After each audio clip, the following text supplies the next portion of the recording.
Wish that you were better. The 10-day workshop, guys. It's been nonstop every single day. So Amir's going to take the lead with Paulson. And with that in mind, I leave it to these guys. If you need me, just shoot me a message, Paulson. Yeah. And we'll wrap up tomorrow. I'm actually going to work on the slides right now. So okay, sounds good. And if we have any questions, we'll let you know, buddy. I think that should be good. Awesome. Yeah, appreciate. Well, I'm excited, guys. Talk soon. All right, guys. So we got our first couple of questions out of the way. We're gonna come back in for a Q&A as we go. This is gonna be. Remember, guys. The whole point of this whole thing that we did, the workshop, is for us to practically do things together. We could just record a bunch of random crap and throw it as a course and just launch it to you on an email, and that's not going to be effective. We want you to really interact with us and give us feedback and tell us practical applications of what's working. Okay. Without any further ado, if this is your first time today and it's day 8, I recommend you to go back and watch everything that you've missed. Today will not make sense. You may get a few little pieces here and there, but collectively it's not going to make sense for you. You're going to have a lot more questions that's going to confuse you. Those of you that do not know Amir, he is one of the best sales guys that I know. And, and I say this, I don't say this lightly. I don't really, I'm competitive, right? So it's like another basketball player, right? You don't talk about other superstars, and he's one of those superstars. And I can say that with respect because I know what he has done for the Atlas organization. He's a super stand-up guy. The main difference between me and Omer, he's not as polished. He's going to tell you how it is. He's going to be very candid with you, right? I'm a bit softer with my words and things like that, but man, he's somebody that I can stand by. I love this guy. He knows what he's doing. And the cool thing about Omer is he did this the hard way. He learned everything the hard way. He learned everything through sweat equity. He didn't learn it through scripts and just a bunch of teachings and blah, blah, blah. He did it through doing the work, providing feedback, building on that feedback, and got better over the years. So without any more further ado, Amir, let's go ahead and have you just start and do a, recap of what we talked about yesterday, and let's just go right into it. Yeah, perfect. So again, what Paulson just said is definitely true. If you guys did not catch the replay from yesterday, some of the stuff may sound confusing or a little bit out of the ordinary. So you definitely want to check out what we went over yesterday. It's super duper valuable, and really start from day 1 and then go into day 2 and 3 and all that good stuff. Today, we're going to focus on the demo, on the pitch. And believe it or not, guys, I genuinely believe, especially now doing this for over 2 years, that what I did yesterday was as important as actually pitching, if not more. So what we're going to go over today is very important. It's the pitch, the demo, all that good stuff. And I think most people get comfortable with what we went over yesterday because it sounds like a little bit easier. But if you do not figure out a way to make it bulletproof and like smooth, this whole process that we're going to go through today is going to be is very tough. So yes, we're going to get started. I'm going to share my screen here and get the ball rolling. So first things first, for the demo, before we dive in, and I was saying, Paulson, I know there's only 20 or 30 people that listened to this before I hopped on. I actually made you guys a demo framework masterclass where all you have to do is just copy and paste everything. Unfortunately, someone that I shared this with a while ago took the frameworks and actually made their own demo from it. So you guys are today going to get a free demo for someone that literally took my frameworks. This is in the real estate niche. So some of you guys are in there. You can absolutely benefit from it. If not, do not copy everything that this guy's doing because he seems like he's pretty advanced, but this is a very, very well done demo. Number one rule with demo for people that are selling in the agency space specifically, not necessarily high ticket. So anything over 5K, you don't necessarily have to do this, but I do believe anything that's low ticket, it helps a lot. Is number one, you want to make sure that they are on a Zoom call in front of a computer. So if they're in front of a Zoom call on their phone, right? You guys know it's very easy to just go like this on your phone, right? Because you're scrolling up. Now you guys can't see my face and you have no idea what I'm doing. You have no idea if I'm with my kid, because now if I mute myself, you can't hear me. Now you can't see me. You have no clue what's going on. So you guys are about to pitch these people, tell them all these stories, all these testimonials. You have no idea what's going on. So it's very important that for me, I literally will reschedule calls. I will cancel. I will you absolutely have to follow my rules because I'm about to follow your rules. You're going to have your own set of rules. My rules is very simple. Show up on time. If you're not, you give me a heads up. Zoom call in front of a computer. That's it. And then actually one more thing, and we'll get to that, and that's going to be number 3 here. So the very first slide is your company, right? It could be your picture of you, picture of your team, picture of your logo. Very, very simple. Number 2 here, and again, you guys don't absolutely necessarily have to do this. I did this in my first probably 100 demos, but as I started understanding this process and kind of mastering it, I took this next slide away. So this is good to review if you're kind of new and you don't really know what you're going to talk about, maybe something. So giving them like a goal, what you're going to cover, right? Now, the most important thing, and this is actually something that I put in the beginning. I put this first instead of that, is I actually asked them the very first thing, because now they're in front of a computer. We're on a Zoom call. I asked them, is there anyone else that needs to see this today? So you've already asked them this on the intro call. So maybe you booked the second call. Maybe, you went from an intro immediately to a demo. I need to make sure that everybody that needs to see this, right? I know Paulson has partners instead of with what he's doing. So if he was going to do marketing with someone else, I'm sure that he would have to get on a call, a 3-way with everybody, right? Because just passing off the information, you're just not going to close. So if someone there's someone that needs to see this today, another pair of eyes, but they are not here, we're going to reschedule a call. There's no rush for this, right? Even if they're like, I don't need to, blah, blah, blah, blah, blah. I know it is in their best interest because there's, I think like 30, 40 slides. There's just no way you're going to remember all that stuff. So again, going to slide number 3, important. Again, some of you guys are going to be able to take it off. The very first slide that I usually cover inside of my demo with Atlas is something like this. Intro call, demo call. We have there's like a line here that will say like a launch call. So it's an expectation call, and then we go live. So typically it takes us a week, where someone like this person takes 3 to 5 days. So there's usually one more line. And right here is where we review. So if you schedule a demo, right? You took it yesterday, last week, 2 weeks ago, whatever. We're going to review our numbers. So, hey, Paulson, when we spoke a couple of days ago, you were telling me, obviously, these are the kind of people you're looking for. Right now, you're currently at this. Your goal is to get to this. You've tried all these different companies, which we'll get to in a minute. And most importantly, you feel like right now is the time for you to do this because you have family to take care of and whatever else. You essentially, right here, this slide is I review everything that we talked about. Unless, again, we just did the intro call. I don't have to review it 10 times. You can just kind of dive into it. Most of your demo calls, guys, by the way, most of them are going to be booked calls. You're going to go from an intro booking a demo.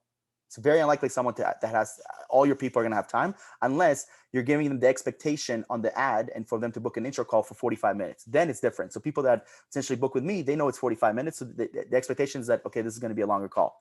But when I was with Atlas, it was 10 minutes. So the expectation is like, okay, I can take the call and do something else after, go back to work or whatever else it is. So, and again, Q&A is going to be at the very end, and me and Paul are going to pause, and I already have the first slide we're going to pause on. Right, again, introduction to us. Again, this guy, very cool. Like you guys can see, this is a really, really well done demo. Like super professional. Like you guys can copy him to a certain degree, but this is very difficult. Like you can tell this guy's experience. What we start with always, if you guys are new, whether you guys are old, is always testimonials. And I know most of you guys probably don't have any testimonials, but why I wanted to show you guys this specifically is because this is the goal. Your goal is to get on this guy's level where look at how many testimonials he has. So when you hop on a call with him, if you're a cold lead and you see that this guy has helped this person and this person and this person and this lady and this guy and this person, wow. If you do not have this, which most of you guys do not, what I did is we created the average story of your niche. So what that looks like is the average story of a real estate agent, the average story of a chiropractor. And then I walk them through what the average chiropractor does. And a lot of you guys are probably like, man, I don't know what to talk about. What that tells me is exactly what we talked about yesterday. You have lack of market research. You need to tell them what the average person in this niche is going through. If you guys can figure that out, all of them are going through the same stuff, right? It's, hey, not enough leads, people are not converting, we're paying too much, not getting a return. It's typically the same type of story. And you guys can see here as you guys will get this demo, what these guys are going through to give you a perspective of these stories. So you guys can see this is the goal is for you guys to have as many stories as possible. The more stories sell more than anything else. Cool. This is something that he actually took from Atlas, and it's let's address the elephant in the room. And I think this is actually this is smart because you're essentially setting expectations off the get-go, right? You've seen a ton of marketing agencies. You've paid a lot of money in this. The only company to hire this and this and this. You need to address the elephant in your room for your niche. So for instance, chiropractic, you've probably already seen a lot of these ads. You probably get targeted all the time. You've probably already worked with someone at this point. Well, here's what makes us different. And we're actually going to cover that instead of me telling you about it.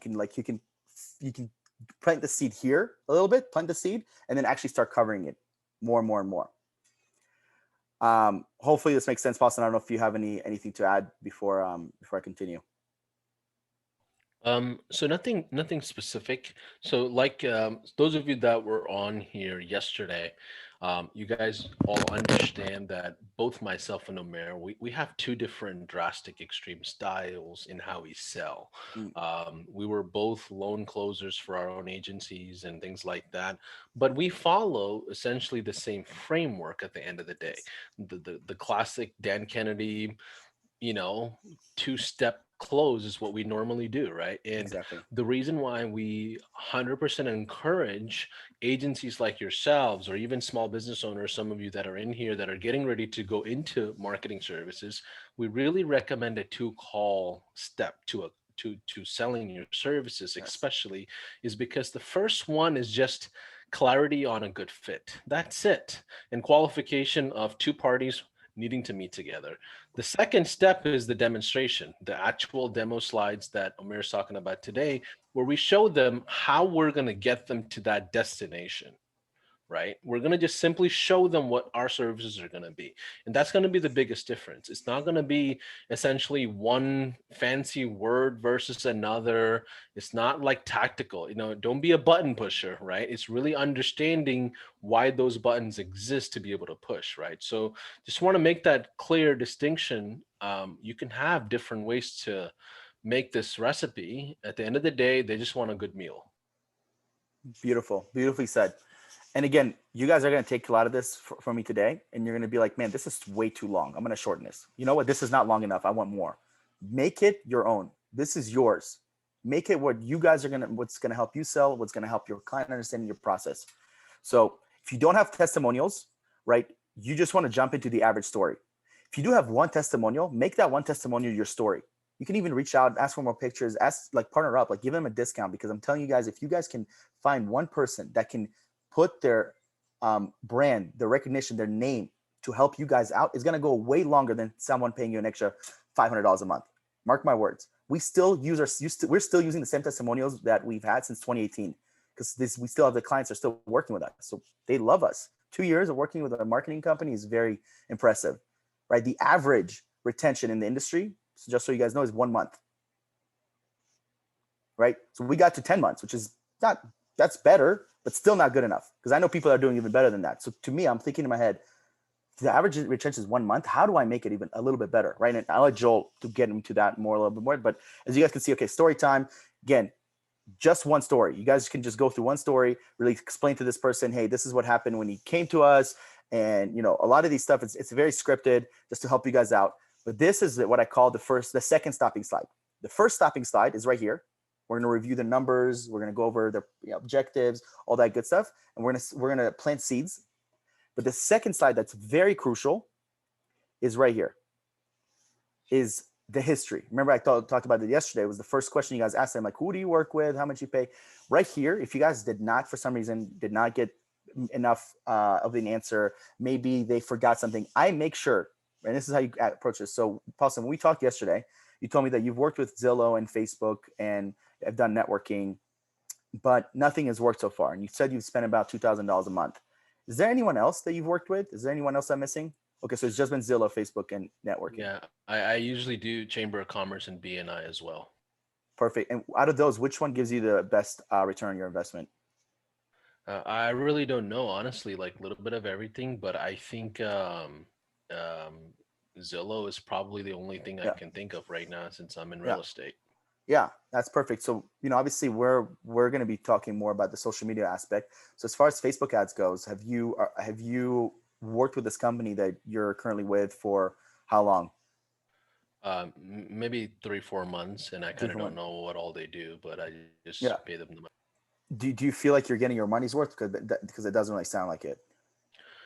I'm not sure, to be honest. Like, I don't know how these guys are measuring results. But all I know is, like, I need some closes. Yeah, and the biggest thing is, it sounds like you're in the, based on our conversation yesterday, it sounds like you're in the process of replacing them, not adding on to what they're doing, because they're not getting you the results you're looking for. And obviously, business is a numbers game. So if you don't know your numbers, it's going to be hard to grow the business. Yeah. I'm just trying to understand what else is out there, you know. For You sure. see, it's funny how me and you just automatically just went into this mode because we're sales guys doing this all day long. Yeah. It's like, oh yeah, we naturally is in us. But go ahead. 100%. So no, what's the cool thing about what you guys can hear about Paulson's tonality, and I love this because this is how most of them, he's not giving me any indication that he's looking to switch over, right? He's giving me all the signs like, yeah, I'm kind of looking, brushing over it. So in my head, I'm thinking, okay, great. I don't need to stay on the slide anymore. What I need to understand is who has he worked with? How much has he paid? Has he made money?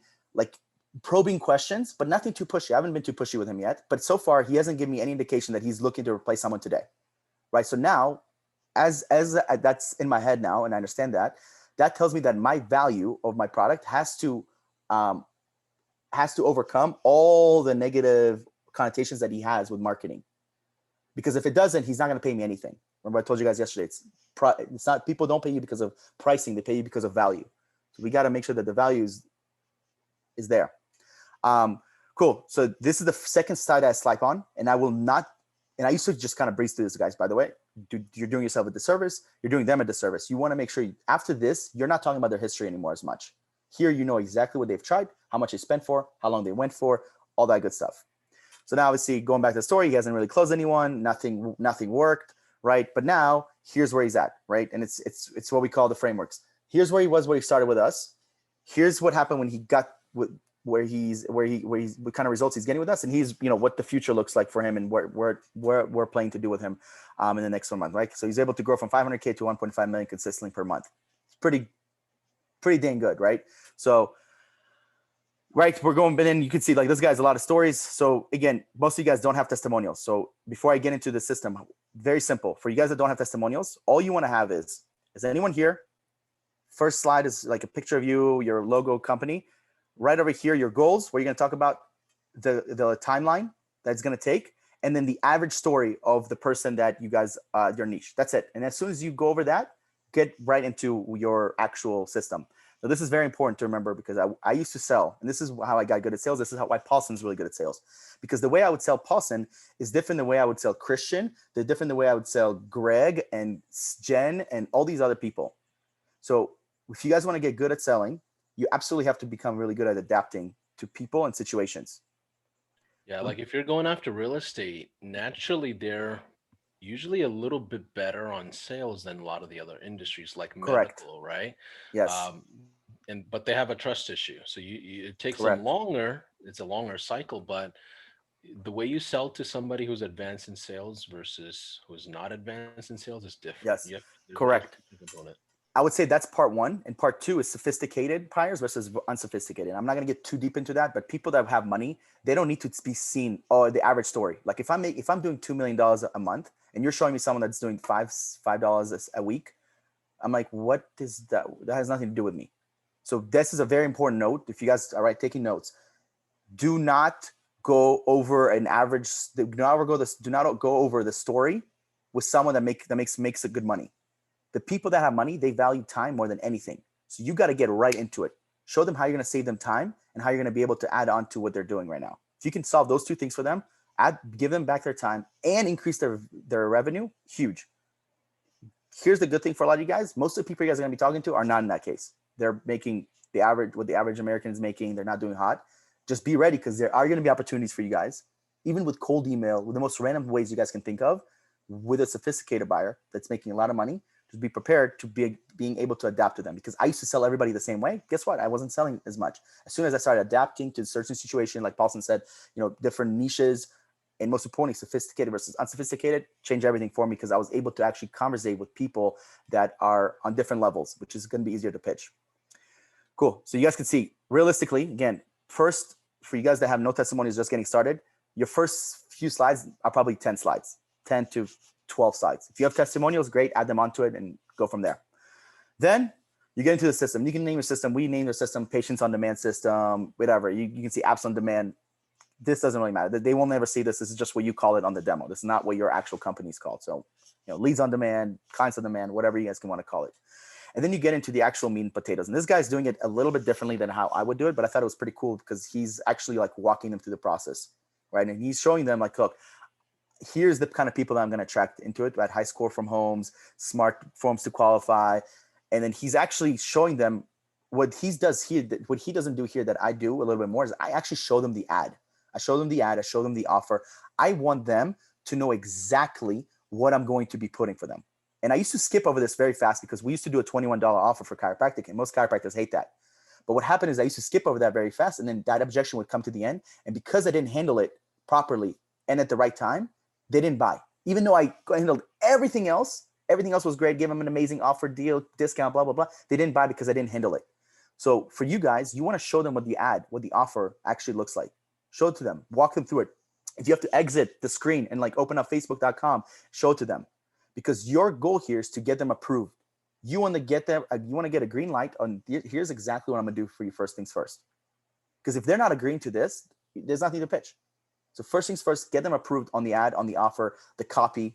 I showed them, by the way, guys, I showed them everything because you guys are probably scared. Oh, what if they're going to take it and steal it? If they were going to do that in the first place, they would have already done it.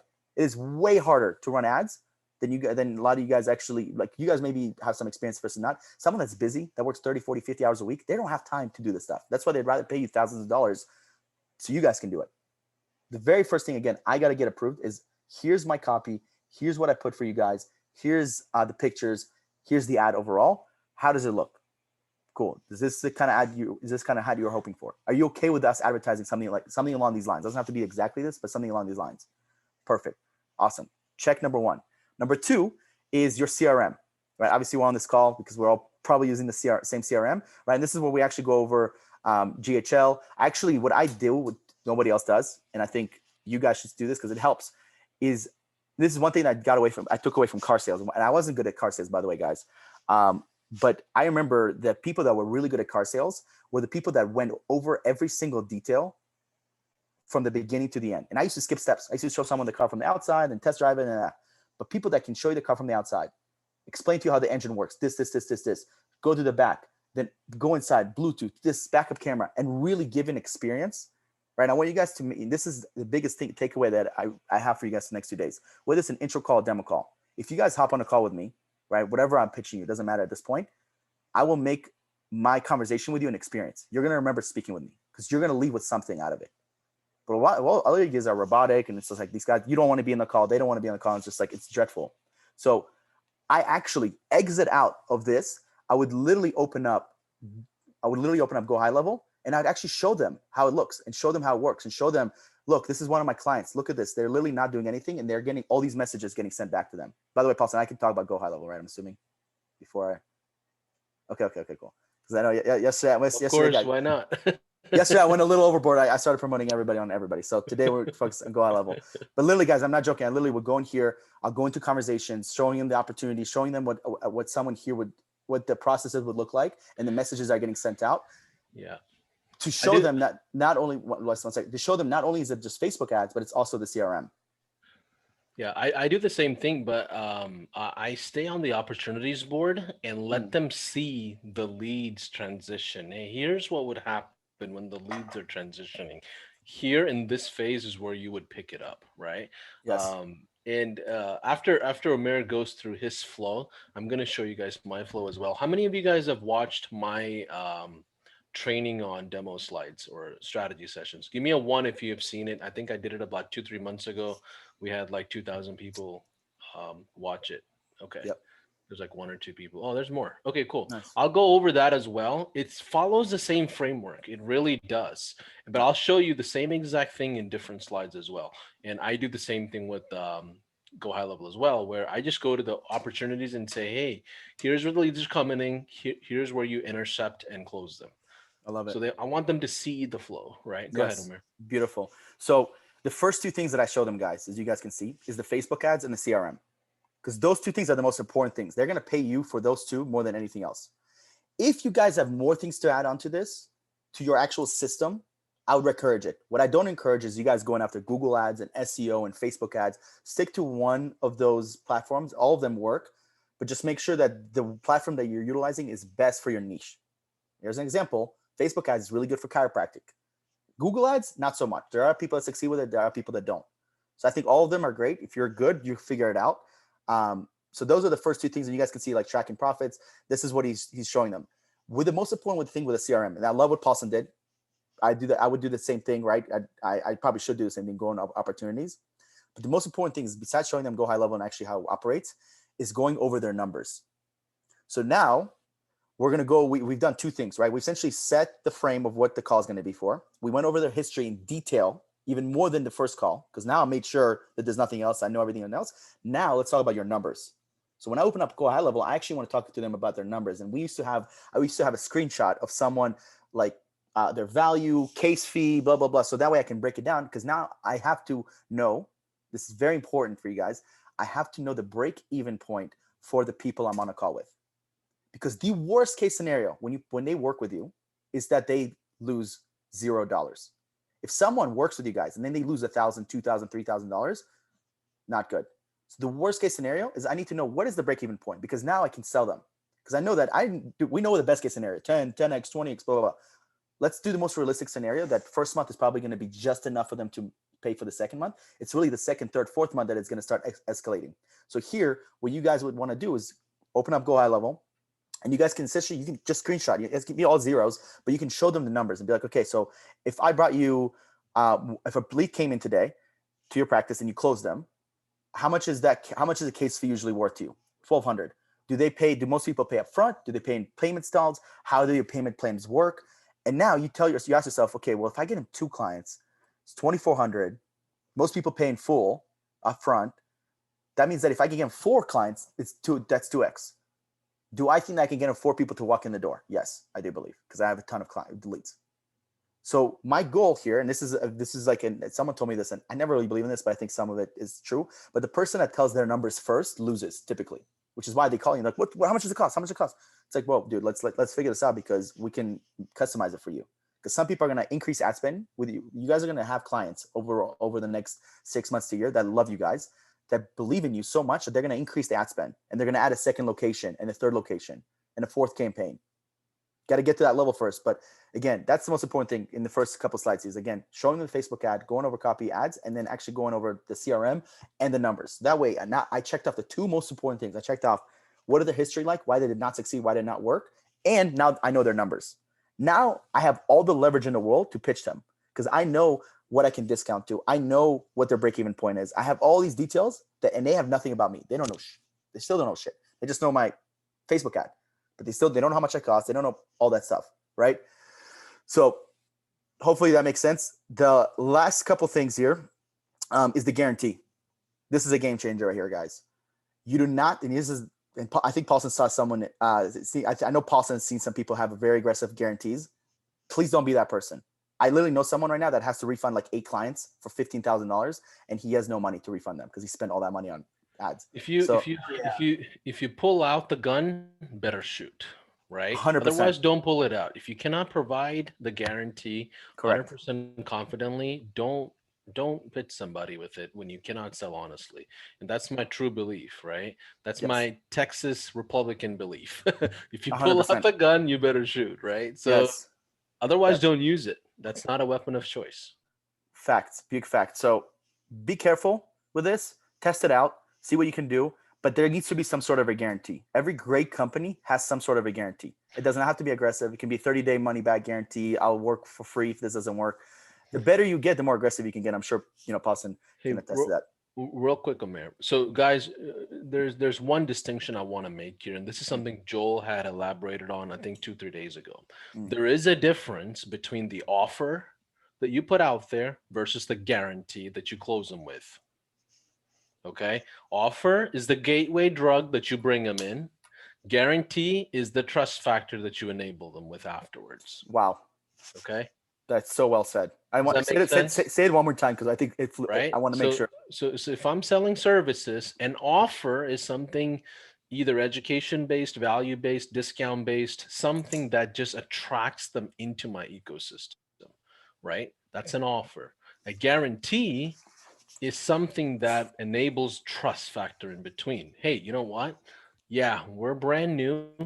We're happy to do a money-back guarantee for the first 30 days to earn your business today. How do you normally make decisions? That's literally my line every time. If I really want to use a guarantee, I don't have to use a guarantee. I'm not going to pull it out if I really need it, and if I use it, I better close it. Correct. Guarantee is going to just help you close more deals. So we had a relatively aggressive guarantee because we already had like a platform that we know worked. I know a lot of people, and I know Paulson does too, that do no guarantee, zero, nada, zinch, because they're so good, they don't need to do a guarantee. It's like, dude, I'm so good, I don't need a guarantee. But some of you that are new, I do think a guarantee does work. Just again, be careful with what you be careful of what you ask for them, because you're asking them to commit to you. So you got to put your money where your mouth is. So awesome. At this point, now we went over the Facebook ad, the copy, what they're going to be getting from us as far as on a daily basis, the CRM, I know their numbers. And now here's where I put my money where my mouth is. And to put it all in perspective, here's what you get, A through Z. Here's A, B, C, D, E, F, G. This guy, okay, went a little bit overboard. You don't be that person that does this, because I would tell him not to do this. You can just do 5 bullet points and make it like $10,000 value. And here's the first thought. This is another slide that I stop on. I'm like, okay, here's everything that you get so far. Do you have any questions, A through Z, about anything at all? No. Awesome. Everything makes sense? Perfect. So we're on the same page. You understand exactly what you're getting. You understand? Awesome. Perfect. So we're on the same page. Let's move into the bonuses. Right. So I just want to make sure that everything they got questions. I used to do this a little bit differently, but now I'll show you guys what I changed, and it completely changed everything the way I sell. So now we're going to the bonuses. And before I go into the bonuses, before I do bonus number 1, bonus number 2, I asked them, Paulson, how many Google reviews do you have? And they'll tell me 100, 200. Yeah, maybe 50. Right, 50. So I'm like, okay, perfect. I'd love to help you get to 100, 200 Google reviews. They're like, oh, well, yeah, I'd love that. Well, I actually can't do that because we have a Google review campaign where we can actually add between 30 to 100 new reviews to you, depending on how big of an email list you have. Like, oh, wow, how do you do that? So we have a whole Google review campaign, right? Then we go to bonus 2. I ask them, so what do you guys do to reactivate clients? Then they'll answer this. And then ask them bonus number 3. What do you guys do to who manages your Facebook? By the way, this guy's bonuses are not good. I'm going to delete these. Again, not the best bonus. Usually these are really good bonuses. Like bonuses are something that does not come with your system already. Don't put like, oh, you're going to have an account manager. That's not a bonus. Oh, we're going to update HighLevel for you. Okay. That should already happen. Bonuses are some things that you guys do. And this is the best way to understand a bonus. A bonus will not help you sell someone. Okay. They will not help you sell. Someone's not going to pay you $1,000 a month for Google reviews. What bonuses will do is they're going to help you get the client happier than they already are. And if they're not happy, they will make them happy. So bonuses are there to help you keep clients happy and get them happier. That's it.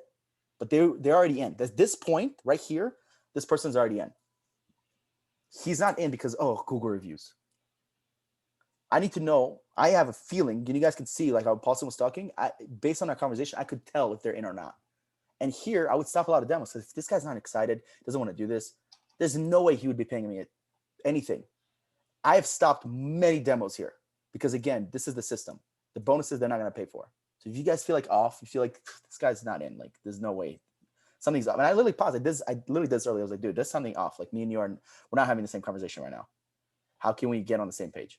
And I took it away from them. And you take things away from people, they typically like to get them back a lot. So last couple slides, and then we'll be done here. Then we get into the very last value stack. This is it. This is including the bonuses, all that good stuff. Again, this guy did a little too much. Make it simple. This is not the best demo. This is just giving you guys frameworks. Just have a few bullet points, couple bonuses, and then like $12,000. So the first one is 10K. The second one's 12K. They know it's bullshit. You know it's bullshit. So there's no reason to overdo it. So value stack. Any last questions, Boston? Everything makes sense. Yeah, everything was good. Awesome. It does. Cool. Do you understand exactly what you'll be getting from the Facebook ad side of things, the CRM, how we're going to be able to get leads to actually come in, and what the guarantee is, not the offer. Yeah. Awesome. Here's a question I need everybody to write down, keep in mind, take notes of. And out of everything I said so far, guys, there's only a couple things I want you to say word by word. Everything else, make your own, do your own thing, right? The transition from the intro to the demo, keep that pretty simple, similar to mine. And exactly what I'm about to say, also keep it similar because this works. After I got all the questions answered, we're all on the same page. Everything is muy bien. I asked them, outside of finances, Paulson, is there any other reason you don't move forward today? Yeah, I probably should ask my wife about this before we do anything, right? Cool. So let me ask you, when I started the demo, you said that you're the sole decision maker. You guys can see, by the way, that thing would not happen to me. That does not, I don't get that objection anymore. Because if he tells me that he needs to speak to his wife, me and him would already not be on the same page. But yeah, no, so you need to speak to your wife. Okay, no worries. Absolutely. What do you need to speak to her about? Just it's a big investment, then timeline, Yeah. figure out our expenses, blah blah blah. This is actually some normal feedback that a lot of you get, and you're laughing. Yes, 100%. And I will say, I don't know what this guy's is. I would say yes. So he already said it's a big investment. You don't know how do you know it's a big investment? He doesn't know that. So he's throwing, it's what I call the BS meter. The BS meter right now is high. He's just BSing me. He doesn't know how much the cost is, right? So here is where I win, because I will not pitch them until I've covered all their objections, and the only thing that's separating us is money, because I know that money I can negotiate, we can move things around, but I know if the system doesn't work, I can't just create a brand new system. I can't just like import a new system, right? So to me, that's the biggest thing is, outside of finances, that any other reason you don't move forward today? Yeah, I have to think about it. There's a lot to take in. Okay, well, let's go over what do you have to think about? And it's pretty simple. We're running Facebook ads, CRM, tracking all your numbers. You'll actually know what things are coming from now. And we have a guarantee. So if it doesn't work, worst case scenario, you'll get your money back. So what do you have to think about? And usually there's three reasons someone doesn't move forward. You have to think about it. If you think about the system, the money, or you. Make sure it's never you. If it's you, they'll never buy. And then the system and the money. Money, they don't know. He doesn't know how much it is. So that tells me that something in the system didn't make sense to him. Or maybe he didn't. He doesn't want to do it. And I guarantee you, if he doesn't want to do it, he's not going to do it because, oh my God, it's only $2,500? Yeah, I'll do it. That will never happen to you guys. That's never happened to me. So I promise you, get all their objections ahead of time. Always probe them to bring it out. So that way it makes this process a lot easier. If you wait till the end to get all their objections, which is why I continue asking questions and we're on the same page. This right here, I've already pretty much handled over here. I already handled all these objections. We already got on the same page.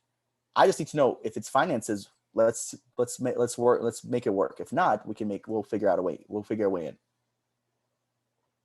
Ever since I started asking that question, I'm not joking, my closing rate went up 20% at least. They used to be like, hey, does this make sense? Okay, great. So you ready to get pitched?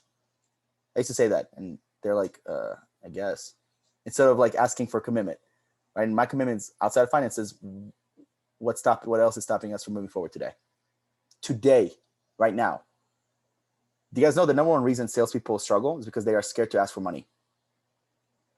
They're scared to close. Not because of the intro call, the demo call. They're literally scared to ask.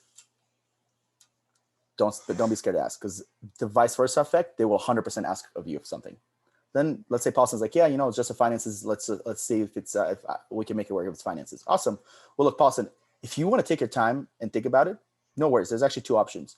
Take your time as much as you want. Our system is only $29.97 a month, plus $40 a day on ad spend. And there is a one-time setup fee of just $1,000. Or if you were to move forward today on the spot, you get a $500 discount on a monthly recurring. Ad spend stays the same, and we actually take away the setup fee. So, Paulson, which investment option sounds best to you? I always ask like that. Like I'm confused. Like something's wrong with me. Like I don't know how to read. Yeah, I think option 2 makes sense. Perfect. So, is this going to be easier to take on credit, Amex, debit? Well, let me think about it. Sure. What do you have to think about? Well, I gotta talk to my wife and figure out my manager. I got a marketing manager. This marketing manager has been working with me for 10 years, and I didn't tell you about them. And guys, this is the BS meter right here. Yes. I'm telling you, I've seen some crazy stuff come out. My Uber is here. I got to go get food now. Like, I'm like, yo, you're making a business decision. Nobody cares about Uber that's already delivered. Like they come all kinds of stuff right here. I've had someone fall asleep on a demo. I've had someone go, yeah, here's the credit card, ready? And then they just left the call. Not even joking. Happened to me twice. So sometimes, here's something I want you guys to remember, because I did not know this till probably this year. Sometimes a yes and them actually like accepting to work with you is a way to get out of this call. So I'm sure Paulson's dealt with it too. Someone's like, yeah, dude, I'll do it. I'm gonna go grab my card. My wallet's not on me. Let's do it tomorrow. And then you think that they're in. Subconsciously, you're like, oh, I got it. I feel good. And then they disappear from planet Earth. Yeah. By the way, Omer follows up like 30 to 40 times. Yeah. Oh, I'm the worst. I've got it. We'll do like a separate training on this probably next time. It's crazy. If you miss a call from me, I have multiple numbers to call you from. I also have a team of 4 people that have to call you. So yeah, if you don't want to do it, I don't care if you don't want to do it. That's fine. But if you miss calls with me, oh my God, it's literally you're just gonna have a bad time because I don't have time to not, you know what I'm saying? So yeah. I just want to make your life a living hell. Like literally. How many of you guys found this really helpful? And I wanted to kind of get a feedback from you guys. Yes. Do you want me to go through? I don't want to waste time. Here's the thing. I already have done a sales training session for all of you about a month ago. It's in the YouTube channel. You can watch it. Yep. Or if you want me to, right now, I can share my slides and I'll go through my slides as well for about 10 minutes if you want. If we do that, you're going to get less time on Q&A today. You decide what you want to do. And let them answer. Let's let them answer the comments because I do want to cover one more thing here and then we'll be done. So this is the pitch, right, guys? Obviously, and this guy, he has this question before moving forward. I don't like this, but I want to keep it here because some of you guys may like it because I do think that this can work. Like giving them like, it doesn't make sense, blah blah blah. Because some of you guys have not done this a lot. So this is a good slide to actually keep and practice without actually having it on. And you guys are going to notice that there's a few slides, like if you guys go up here, that you can actually say instead of having it written down. But in the beginning, to have it written down. Like you guys think like I love movies. When Leonardo DiCaprio gets handed a script, like Once Upon a Time in Hollywood, he doesn't just memorize it. Like it takes him a year to put into role and practice and every single day. And then he makes it his own because at first he's just reading it. Acquiring leads was never his problem, right? And then he can make it a little bit more, become more of an actor, right? The experience, like I said. Anyways, let's just say, guys, these people really want to do it. And the only thing that's keeping them away is actually money. And they're actually, far. Like you guys can't even discount it that low. But they really like you. They really want to do this. You like them. You feel like, man, you trust them. Sometimes, you can't trust everyone, but I feel like most people are trustworthy, kind of, especially in our world. Where I want you guys to focus on is to try. This is difficult at times for some of you, but I think this is a good lesson, and it will help you get better at sales. Is to collect a deposit. And this is my deposit script. And this again, I'm certain that this person wants to work with me. It's genuinely that they don't have the money because anything else they will not pay me no matter what. So if it's the money, we can figure it out. If we're really far on money and maybe they need a few weeks, I ask them, okay, Paulson, I want to do a couple things for you. Number one, I want to make sure that when we work together, you're exclusively working with me. There's nobody else in the area in the territory that I can work with. I also want to make sure when we partner up, you pay me less, unless you want to pay me more. I'll take your money either way. But I want to make sure that I give you the best deal possible. The only way, Paulson, that I can commit to those two things, again, exclusively working with you no matter what, and giving you the better deal, is by asking for a fully refundable $100 deposit. So if you want to take more than 72 hours, absolutely fine. We can take a week or two. No worries. We'll just reschedule. This deposit is also going to be your down payment. So when we partner up, you'll get that'll be added to your whatever the monthly payment is, and then we can begin working together. But this really just saves your spot. I want to make sure that everybody else from your area I turn down. How does this sound? How does this look? Right? And this, guys, will be a really good practice for a lot of you. Where I want you guys to focus on is, collect a few deposits, but do not rely on this. In the end of the day, this is only going to pay some of your bills. And this is going to pay all your bills, right? So this is very mini win. And I have people that are doing great in deposits, and this is great because now, and this is a true story. From early 2019 to late 2019, I probably collected a total of 60 to 70 deposits. Probably 20 or 30 of them became clients. 20 or 30 of them refunded. And I'm not joking, guys. 20 of them, at least 20, gave me $100 and disappeared. And I didn't just take their $100 and just I called this one guy, Dr. Jeff in Alaska. If you guys are any of you guys in Alaska, there's a guy named Dr. Jeff Roback, something like that. Guys, I swear on my life, I called this person at least 74 times in a week. I called him so much he had to block me. He didn't even want his refund. I was like, Dr. Jeff, do you want a refund? He's like, no, keep it. So you're gonna get that here and there. It's rare to get that, but overall, small wins, right? We talked about it yesterday, getting to their intro call, booking a demo, going through the demo, pitching, And then another win is a deposit, actually collecting some revenue. So something where you feel like a win, and then you move on to the next person. So hopefully this helps.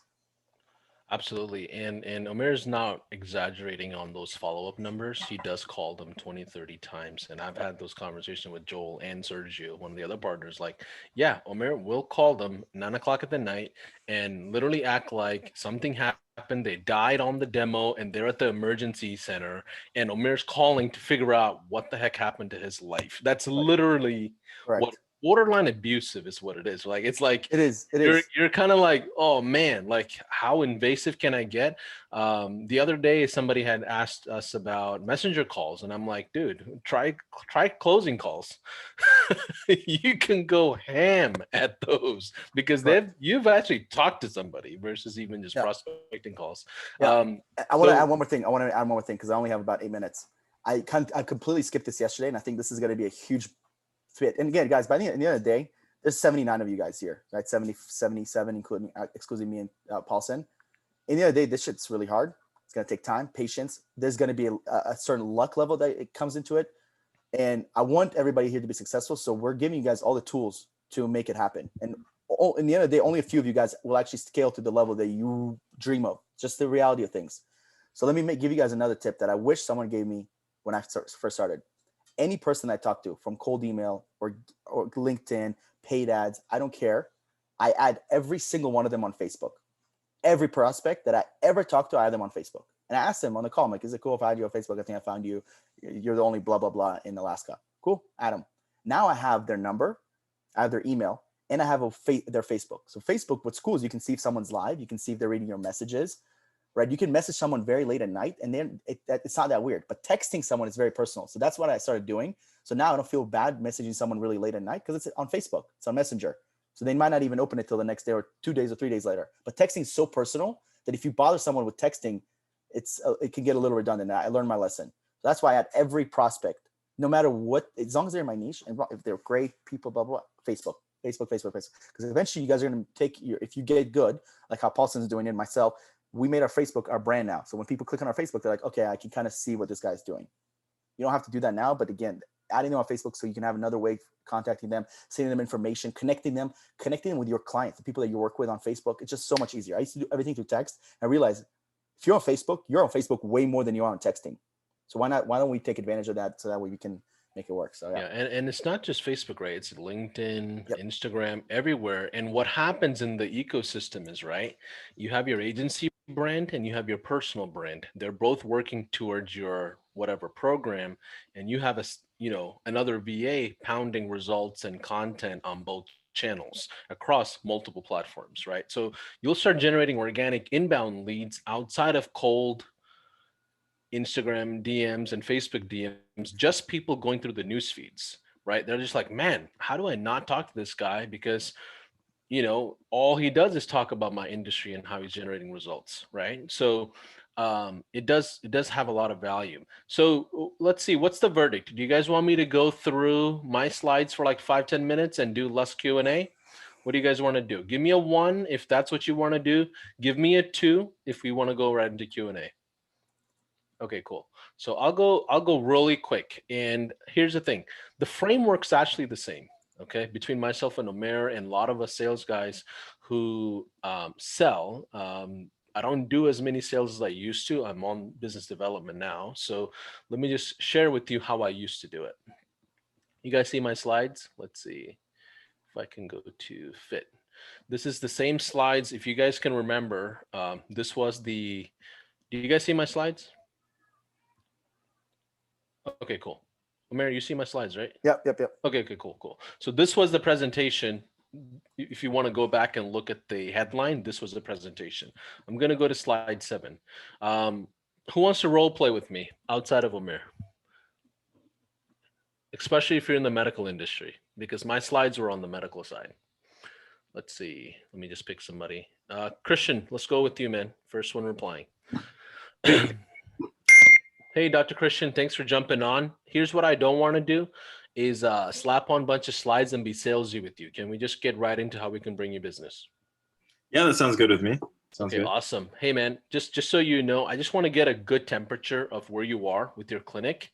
typically when practice owners to apply work with me, when they apply to work with us, we see them in 4 different scenarios. They're the startup, they're plateaued, they're an up and downer, or they're the should have beens. Startups are like they have a great start and then they don't know what happened to marketing. Plateaued is like they're, really at 50, 60K and nothing ever happened from there. Help me understand where your clinic is today. I'd actually say as a should have been, in the sense like I'm trying to start up a couple locations right now, but there's some fierce competition going on. Cool, man. Tell me about, how did you get into this business? What's your story?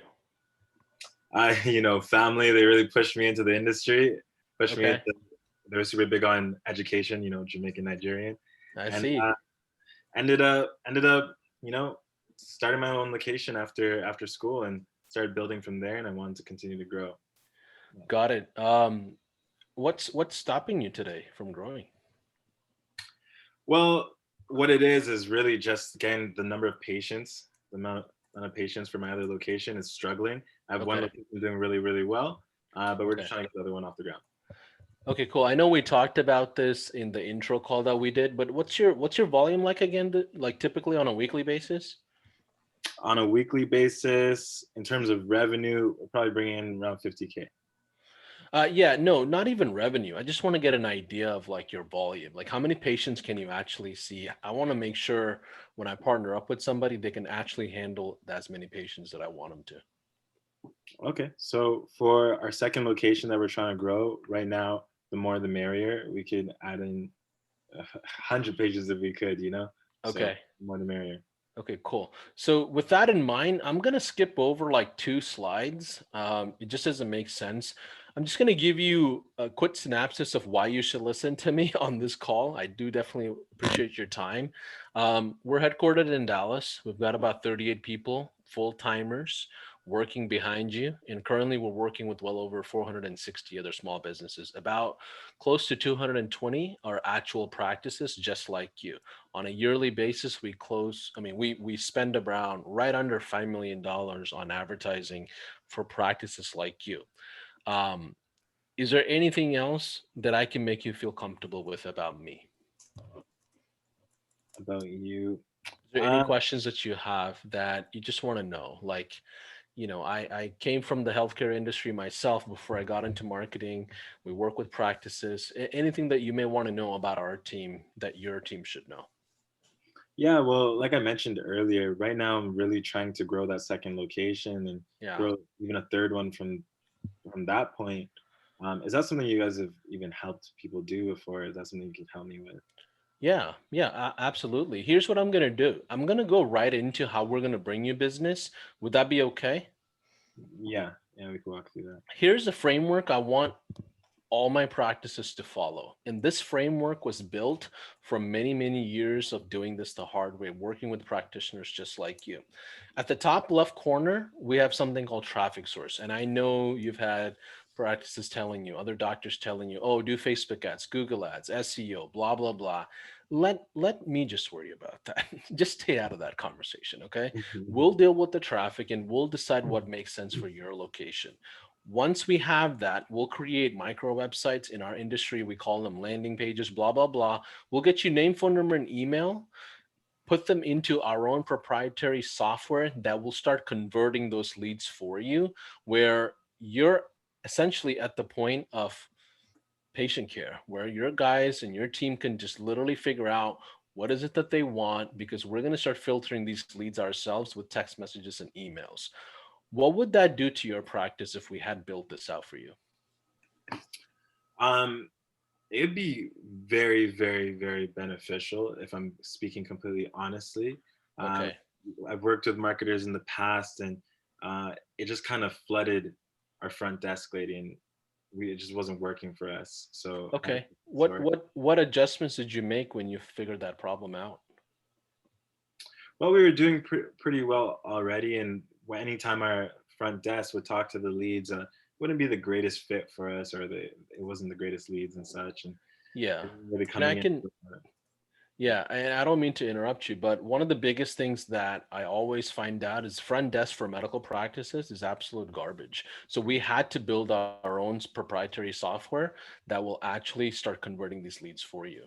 Okay, so we're not really dependent on your front desk. And matter of fact, I can think about 4 or 5 practices that I've made the recommendation to fire their staff, their French staff. And I do that respectfully. We'll keep those conversations private so it doesn't affect your culture.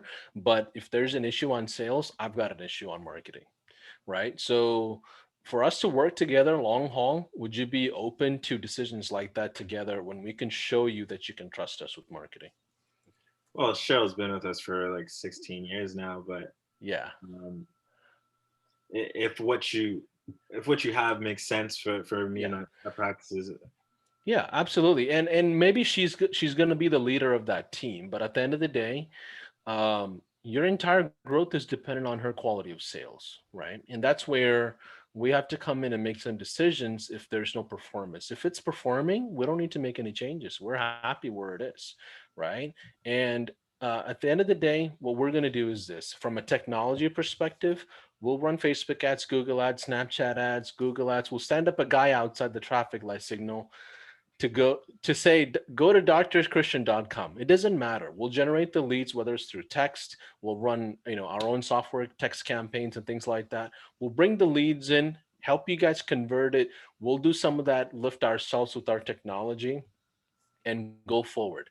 How soon do you think we should implement a system like this in your practice? If the sooner the better, but I just want to understand what's going on a little bit more. Okay. What are your specific questions? How are you getting the leads for me? We run Facebook ads, Google ads predominantly. That's really how we run it. We'll put out offers out there that make sense for the service lines that you want more of, and then we'll generate those leads. Okay. Because So we'll design creatives, we'll make our fancy headlines, we'll manage all that for you instead of 12-year-old niece boosting a bunch of Facebook things. Like, that's not professional marketing, right? We'll generate those leads that make sense for your local business, like your local area. If we realize that your local area, it's better to go with Google ads, we'll go with Google ads. But at the end of the day, we'll have our numbers proper for you where we're getting quality leads. Okay, because I had my nephew taking care of it for a while. He was doing that whole boost button thing, but nothing was coming in. But Yeah, and that's perfectly fine to get started. And we have a university as well. If he ever wants to enroll it, I'll make sure he gets in for no issues. So that way, even later, if he wants to take it over again, let him have at it, right? So it's always good to have somebody in the practice that knows a bit more about marketing than usual. But here's the thing. This is our total system, right? Okay. And this is what we can do for you. And that's really all there is for me. I keep my conversation very simple. We'll generate leads, we'll handle leads, we'll get them to a point where you can actually come in and close those deals and then go from there. And we do that across multiple platforms. Okay, so how much is it? Well, I'm glad you asked, because there's a couple of ways to go about it, right? So our normal investment, this is what we call a value stack in sales doc, just so you know. I don't want to be too pitchy with you, but essentially we'll have all these items built out for you from a technology perspective. But at the end of the day, our investment is going to be $2,500 a month for us to do this for you. Okay.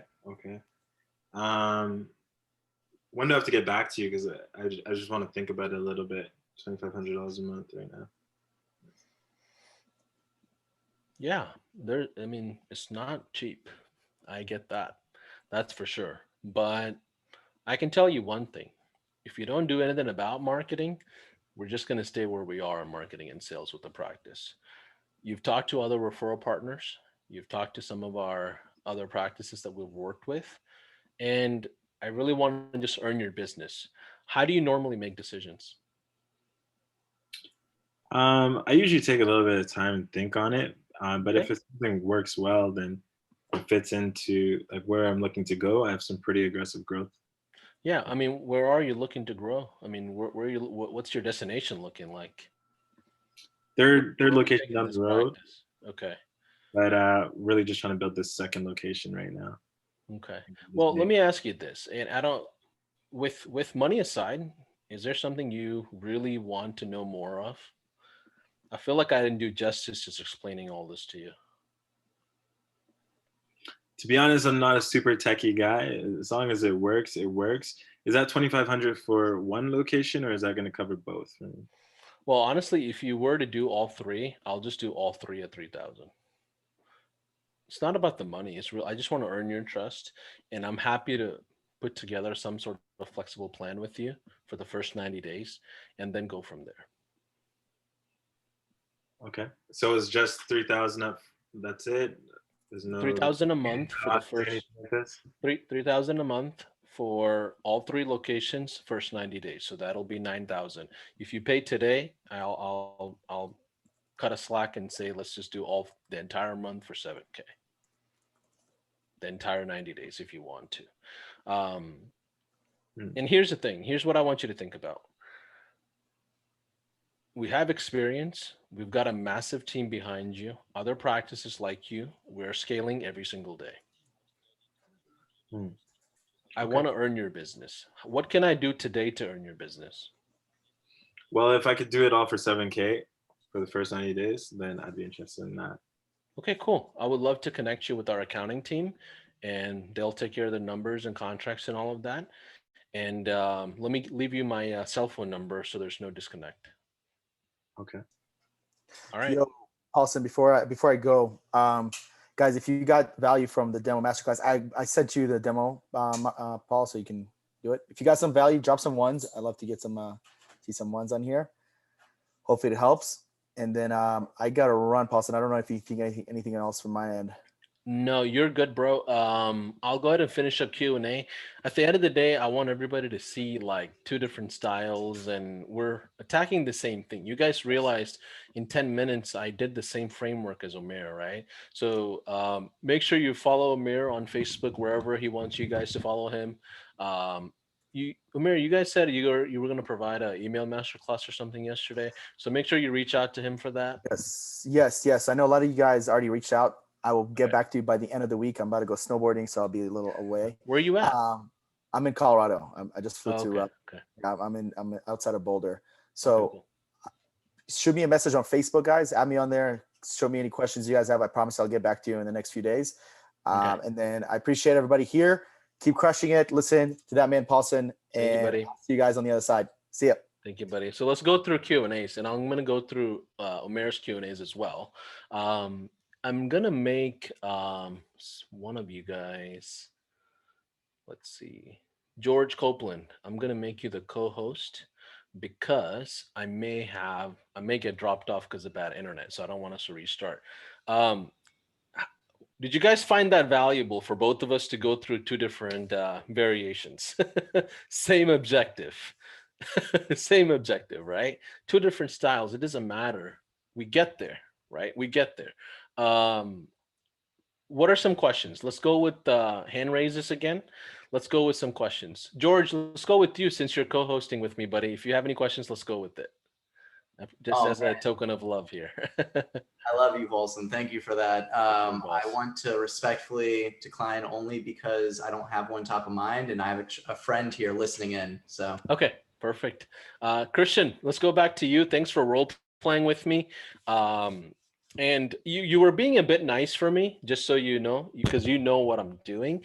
But did you guys realize my tonality? It's a bit more calmer, right? Omer's is effective as well. He's a bit more, what's the word?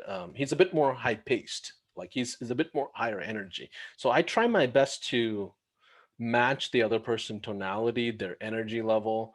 And typically people match my energy level when I'm like really calm. They naturally do that themselves. Go ahead, Christian. Let's go with your questions.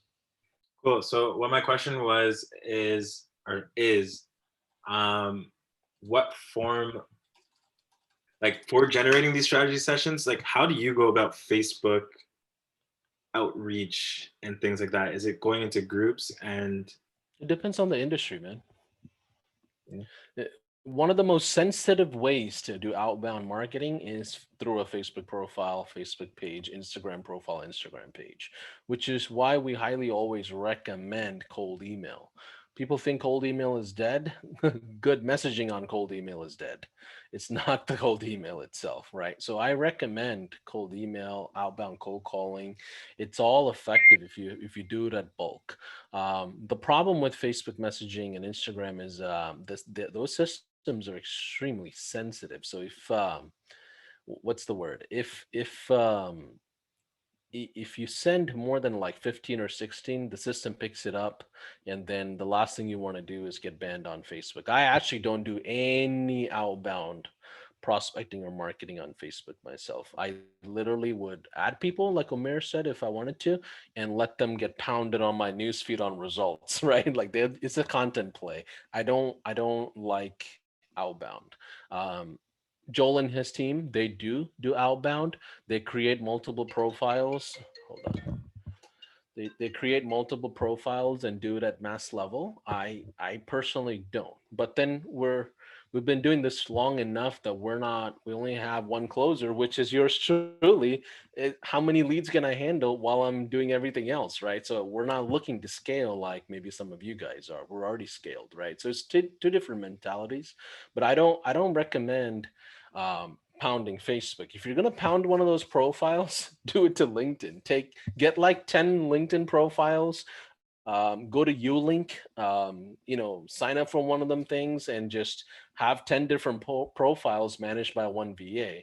But I don't recommend Facebook outbound. Okay. You can scrape it. You can scrape it. You can get the data from there and reach out to them in other ways, but it's just too sensitive. It's not worth it for me. It's not worth it. It's too inconvenient. Can I mention something there that I've actually gotten a lot of value from? Facebook groups. I've joined all of them in my niche, and I just look for opportunities for people, other people in this group messaging, and then I'll respectfully message in that, and it's as a response, or personally reach out to people that have said that they're interested. So yeah. Christian, what industry are you in again? Kitchen remodeling. Yeah, so they may not even have social media profiles, right? You're gonna find them on Instagram for sure. You're gonna find them on Yelp. Mm. You're gonna find them on cold email. You're gonna find them picking up the phones on cold calling, right? So and you got to understand your niche and dig a little bit more research into where they hang out. And that's my last follow-up question to that would be, I guess when it comes to cold email, I guess I just did have the mindset of emails dead because I have like 13,000 emails I haven't even looked at. And it's like, I guess sending out the cold emails isn't an issue with a VA. I just wasn't sure, what do you do after? Do you how do you transition out of email, or do you keep your copy has to give them a call to action. That call to action is going to be, hey, Alexander, just wanted to reach out to you. Look like you've got a solid, strong business in Atlanta, Georgia. Seems like we can partner up. Can you handle more business? If so, can you text me back with your best number? Okay, thank you. And they respond back with usually landline or direct line, and that VA adds that lead to my HighLevel opportunities board. Now my cold callers follow them up and pound them. Okay, that makes sense. Yeah, you cannot really interact in the email. It's really just a responder. Okay. Yeah, and then you have something called BCC, which is like, if you do get a response, it's going to actually go to your real email being forwarded from that VA. Remember, we talked about having 60, 70 Google accounts that you're pounding per day, right? And if one of those responded, I'm going to get an email from that VA that says, hey, wanted to connect you with Alexander. He is interested in our services. Hey, here's the CEO of whatever agency, right? Like they're going to introduce me through a forwarding in the email. But I don't even want them to do that because I don't even have time to follow up with that. So I tell them, hey, have the freaking leads on Go HighLevel. I'll follow up however I want to follow up. So I'll just call them, pick them up. Hey, saw that you had responded to one of my staff members regarding partnering up with your business. Oh yeah, Wait, who is this again? Oh yeah, this is Paul. One of my staff members had reached out to you regarding a partnership possibly. And he's like, yeah. I remember answering to something. And I'm like, yeah, let me help you understand what it is. We typically work with remodeling contractors that are doing high quality work, and they just don't simply have good leads. And we want to provide them referrals that make sense and can grow with them for high ticket services. Would it make sense for us to continue this conversation? Okay. They're going to say yes or no. Yeah. Right? If they yes, oh, perfect. Well, here's what I would love to do. Instead of just a simple conversation, I'd like to bring in my business partner, and would love to share my computer with you and my Zoom with you. And first, just show you how we're even generating these referrals and leads. And then from there, let's go over numbers if that's okay with you. You see how within like 2 minutes, he's on a demo. He didn't even realize it. Cool. Right? From cold email. Right? So it's a repetition practice thing, right? It's not a script thing. Scripts are important. They provide a lot of structure, but it's not to be depended on. Fair. Right? Any follow-up to that, Christian? These are good questions, by the way, Christian. So I appreciate you. Anybody else that have questions, please raise your hand so I can get to you. Oh, never mind. I just refreshed. There's 10 hands there. But Christian, any follow-up, buddy?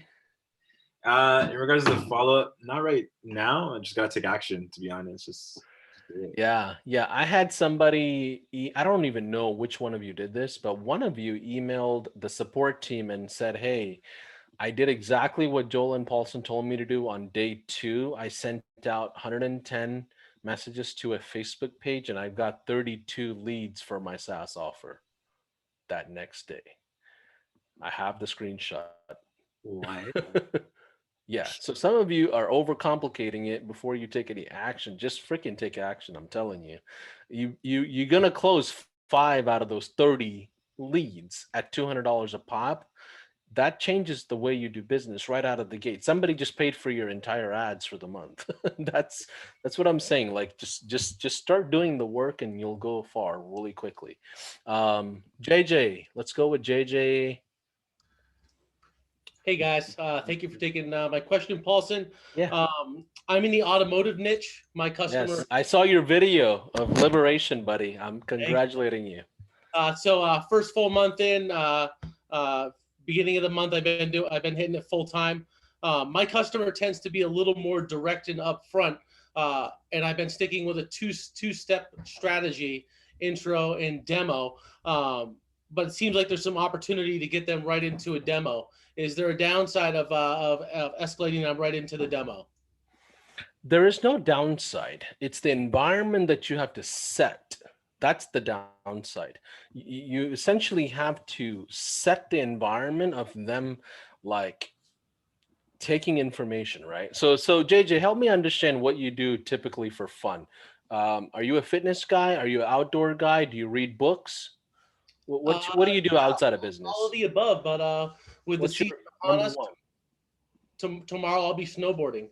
Okay, I already know that he's going to be more than likely a kinesthetic person that absorbs with physical, like, let me touch and feel and show these things, right? So just from that conversation, somebody asked me yesterday, how do you know what they're, whether they're visual learner, auditory, or kinesthetic? It's like with these questions. Oh, what do you do? Are you an outdoor person? No. Okay, cool. Do you read books? Okay, cool. That means you're an analytical person. That means my demo, we're going to go through more stuff on GHL and all these analytical stuff. And those people I'm going to show the Facebook ads to, landing pages to, right? Where if it's like me, he's going to be a visual person, right?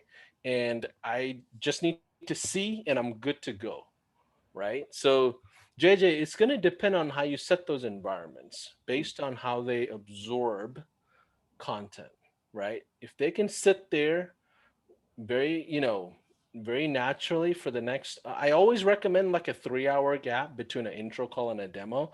Just prepare yourself, right? It's really hard to go back and forth. Like, so let's say Mondays, right, JJ? Here's how I would organize my days. Mondays, 8 to 12, I would pound intro calls, right? Tuesday, 8 to 12, I would pound intro calls. Wednesday, 8 to 12, I would pound intro calls. Then in the afternoon, Monday, Tuesday, Wednesday, what I would do was actually do fulfillment because back then I was a one-man show. So I would actually jump in and figure out what I need to do for Facebook ads or Google ads. So literally Monday, the existing clients are going to ask me, what have I done? Right? So Mondays, Tuesdays, Wednesdays, that's what I would focus on. And then Thursday, Friday, I would literally pound at my demos all day. I would seclude my entire day for demos because I'm in the right state of mind. Wednesday night, I'll make sure I go to sleep at 9 o'clock. When I wake up, I make sure I work out and eat breakfast. Like my mentality is like I'm about to go play a basketball game. And I'm a basketball player, by the way, guys. So I'm gonna hit the game winner every time. That's how I think. I got to get tournament ready, right? So I would recommend that. If you do it the same day, give yourself some time to reset. Take the dog outside on a walk. Like change your environment. Come back into that environment of selling, and your prospects that actually have to do the same thing for them to be really receiving. Otherwise, they're gonna be like, oh, what is it again? What do you do again? Like 3 days later. Yeah, Is that so I helpful? have no problem with the outbound cold call approach. That's kind of my comfort zone. I've been fortunate enough to hit the ground with a team behind me that I'm outsourcing some fulfillment to. Oh, Uh, great. Yeah. they're handling a lot of the technical stuff for me, but we still haven't cracked the code on generating inbound leads. I think I've generated like 6 so far. Are you running ads? Yeah, we're running ads. We're spending some money each day on some various ads, and I'm helping them with the copy because I'm the expert in the field and the creative and whatnot. But we really haven't cracked the code on that yet. The fruit really has been in me engaging people via cold calling, but I feel like I'm kind of stuck in a rut right now where do I want to spend my time nailing that creative and that copy so we're converting, or do I want to go the old-fashioned route and hammer the phones? Or probably the answer is a little bit of both, but Well, yeah, I think I spoke on this briefly yesterday. When you're starting out, the natural tendency is to build systems around you and your skill set, right? But at some point, you've got to make sure somebody else can cold call as well, following if that's what you're going to build out as a channel, right? There's nothing wrong with that. I just think it's much harder to get there. Maybe your skill set is there and because you have the automotive experience and things like that. But it's going to be industry specific, whether how quickly you can get leads flying in, right? What is your offer as an agency? we are doing their follow-up for them, fulfilling their BDC department. So a BDC department is a department within a dealership that typically follows up with the leads. So we're taking their current inbound leads that they're generating them, funneling them into the high level, and putting some automations in place to convert them faster. You told me about the transportation, not the destination. Hmm. Okay. Right? You So told the me how offer you're is, going to get them there, right? You yeah, told me how you're going to get them there. we were Well, doing they paid you $2,000 today. What are they getting a month? what they're getting a month is they're getting us to dive into their CRM and convert their leads and to get rid of their BDC department, which typically isn't getting the job done. So are you outsourcing sales for them? So yes, in theory, outsourcing sales. So HighLevel is a tool that we're using, but ultimately we've got car guys and car gals that are pounding the phones. Got And it. So yeah, you're selling sales as a service, yeah, right? So your offer has to be around the performance of that service, which is, you know what? I'm going to close this many deals this month for you. That's got to be my offer. Not high level, not the CRM, not what you would do. I'm going to close this many deals for you as a dealership. That's got to be the offer in the ad. That's got to be the offer in the cold email. That's got to be the offer when you do the intro calls on the phones, right? Otherwise, they'll get on a call with you for a technology demonstration, which goes nowhere. right. so, Super so helpful. yeah, yeah. So that's what I mean by what is your offer? And JJ, just so you know, even some of the most established, 5-10 year agencies tell me what you told me, which is the transportation. That's perfect. What do you do? I do Facebook ads, SEO, Google ads. I'm like, no, no, no, no, no. What do you do? Right? It's perfectly normal because that's what we live and breathe and everything in, you know. But any follow up to that, JJ? No, that was good. That was super Okay. helpful. Thanks for Awesome. bringing some clarity to that. And I'm glad you're starting out. I'm glad you have a fulfillment partner that's taking care of that for you, because that is so critical. Because guess what I used to do? I used to go on YouTube and figure out how to run Facebook ads, and I got to learn on the fly as I provide the service. And I'm like, oh my God, how is this even possible? Right? So just don't deal with fulfillment, especially if you're starting out. So good stuff. Let's go with Pavel. Let me see. Let me start from the bottom up. Okay, go ahead. Yeah. Yes. Hello, can you hear me? Yeah. I don't see you. Where are you? Awesome. Okay, there you are. So my my niche is remodelers, and a lot of these people are bad with computers and usually take their calls in a car, etc. So do you still recommend that I require them to be by a computer for the demo, and kind of wait for them to install Zoom and share my screen and all that? Yep. 100%. Do you know why? Do you know why I recommend that? Well, I mean, it's probably, well, it's definitely easier to sell to somebody that's more visual. But it just seems like it would be a hassle. It's not a sales thing. The reason why I recommend a demonstrative sales environment is so that when you actually do close them, you don't have account management pressure, right? The problem with you closing on the phone is that when they actually are closed and when they enter into receiving the services, you actually will typically have to resell them on everything that you've actually sold them again. And that is a huge burden on scaling. That's a huge burden on account management, right? So in this service business, because you don't want to have that gap on account management, we recommend a 2-call close, second being a demonstrative close visually. And it's not just like a sales thing. Oh, they can visually learn. Most people do, which is just an additional bonus. But the predominant reason is on account management, they're going to be like, oh, I thought I was just getting a website. Like, well, I don't know. Who's the sales guy? It's what happened? What did they talk to you about? You see how you have to go rewind the sales tape and resell them again just because there's a disconnect. And that's the number one reason why we always recommend a 2-call and second being a demonstrative call. Right. Okay. Yeah. That makes sense. The calls, so far, all of my closes have just been over the phone, but that definitely makes sense. And in an industry like that, they're extremely mobile, right? They're not sitting in like a fancy glass door office. They're not. They're going to be very mobile. So in that scenario, quite often you have to adapt and say, hey, what time do you usually cut the shop off? When do you sit down to go over your books? Can we set up a time around that time? Do you think it would be a problem if they tried to do the Zoom call on their phone? 100%. 100%. That would be a problem, right? That would be a problem. Gotcha.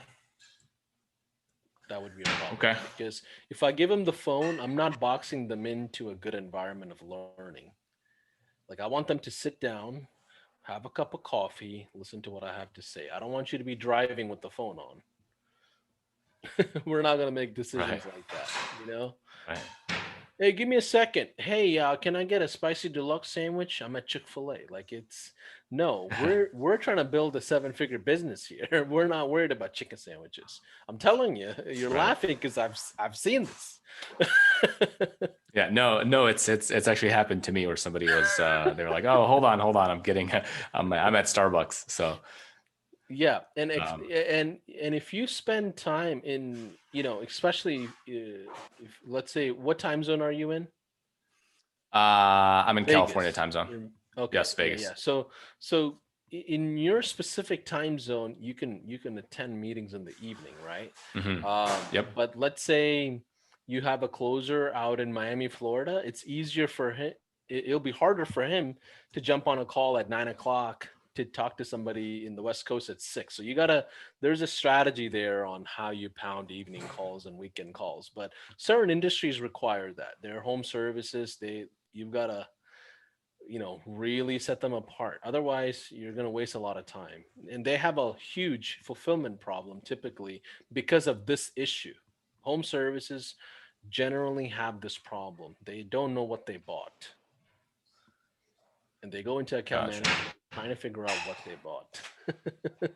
Right. Right. Right. And they're sales Yeah. guys Yeah. too. So they buy into sales. Yeah. Okay. Yeah, definitely. Another option that I'm considering too is using something like join.me, where maybe they don't need to like download anything, where they could just view my Oh, yeah. screen from a browser. Yeah, 100%. I mean, that it's not about the technology, it's more of them giving you reverence. Hmm. Okay. Awesome. Okay. Well, sounds good. Yeah. Yeah, I really appreciate the call today. This has been really good because yeah, everything I've done has been either a 1 call close or 2 call close, all over the phone. From paid ads. This is definitely good. I'm excited to implement it. Excited to get the slides and all that. You said all the slides are going to come after this Yeah, course. if you don't know, anytime we have any kind of content, we'll put them in our help desk, which is help.gohighlevel.com. That's where all of our, I guess, Gotcha. digital assets are. Then we have the YouTube channel where we load up a bunch of stuff there as well. So at the end of the workshop, we'll load all that up for you guys. Okay. Let's go with, Gotcha. All right. Thanks a lot. yeah, no problem. Let's go with Howard since he's waving. Go ahead. Hey, Howard. can you hear me? Yeah. Cool. Okay, so when I'm going back to the offers and looking at some of these suggestions for offers, for instance, the Go High Level offer, and I'll give you 10 appointments in the next 10 days, things like that. And we're doing it basically on a trial basis. My plan is to be using white label providers for the fulfillment, and what that's doing now is it's sort of putting it on me to learn the services and fulfill that trial, as opposed, because all the white label services are going to charge me a setup, they're going to charge, to run the campaign, and now I'm out of pocket if the guy doesn't get results. Now I'm out of pocket on this. So the conundrum is now it's sort of forcing me to learn the fulfillment, which I'm not really like you. I'm not that great at it, and don't want to make that have the whole thing hinge on me getting the results. So how do you suggest getting around that? Yeah. There are certain things that are non-negotiable, which is marketing yourself, doing bare minimum, evaluations, and running a high-level campaign is actually not that hard. Mm, It's really like in 5 to 10 minutes, you can load up a list that you get from the client and put a campaign together and launch it for yourself. It's not that complicated. There are YouTube videos of how you can do this. Worst case scenario, let's say you want to do this at bulk, you can get a high level VA by finding somebody that you pay less than $5 an hour, and it shouldn't even take them 30 minutes to do a high level campaign, to be honest. Now, if you have a fulfillment partner, you're at the mercy of that fulfillment partner on offers when it comes to all your bigger packages, that's a different ball game, right? So I would say figure out your relationship with that fulfillment partner or the white labeler and see what they're open to doing. Even they may be able to say, okay, yeah, we can do it, right? Because if they have results, they can back it up, right? So but fair concern, Howard. And I did the same thing. I was like, why am I going to go promise all this stuff if I can't do it? And I wouldn't go promise it if you can't do it. Now, when you say go high level campaign, you're talking about A two-way text. SMS Yeah, and exactly. A email. high-level Okay. campaign is two-way text, two-way email, voice drops combined into one sequence with different sales phases, right? And if you do, and that's for retention only. Retention only. It's existing clients that you are re-enabling, right? Bringing them back into that business. And that's a classic high-level campaign. And a lot of agencies in their proposals now, they will put Facebook ads, Google ads, high-level ads. It's retention campaign, right? So let's go. Any follow-up to that, Howard? Yeah. Would you recommend a database reactivation campaign as an initial offer? Get them a quick win. That's pretty much easy to set up and Yeah, send which out. is the same, which is the high-level campaign. It's the same thing. Yeah, Okay. 100%, same thing. Okay. Yeah. All right. Great. Thank you. Mm-hmm. Let's go with Mark. Hey, Paulson. Hey. I have a question that's kind of a scenario, I guess. So say you pitch someone, you give them a demo, I will say, and you're maybe the third person that they've heard from. So by the time you get to the rebuttal portion, they say something like, you know what, I saw something very similar to this, but they're charging half as much as you're asking. In my mind, the obvious thing would be to kind of like a self-tout, like go with your testimonials. But for someone starting up and where you don't have testimonials, what would you suggest someone can do to kind of differentiate between something that at least that they perceive as a similar product, but more expensive? Yeah. Money in price is not an objection. It doesn't exist to me. It doesn't. I mean, I've talked to hundreds of salespeople on this planet Earth, and money in price is not an objection. It's really just you showing them how they can be resourceful about it. If you had a family emergency, will you find money to get that emergency fielded? 100%. Right. So therefore, it's not really an objection. It's usually a commitment problem and things like that. Now, going to your question, Mark, let's say you're brand new. So some of you guys may know that I started a brand new agency out of Toronto, right, about a month ago with my business partner, Luis, and we're in a brand new industry. No case studies, no results, no nothing. My initial outbound reach is going to be like, hey, Jim, thanks for jumping on a call with me. Just wanted to let you know right out of the gate, we're brand new in the space. What's your story? Okay. That's my first line. I'm going to lead with the biggest objection they can throw at me and address it as I go. Yeah, literally, Jim, thanks for sharing that. You've been doing this for a while, but we feel like the new kids on the block.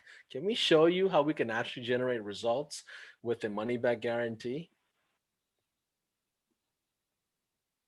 Okay.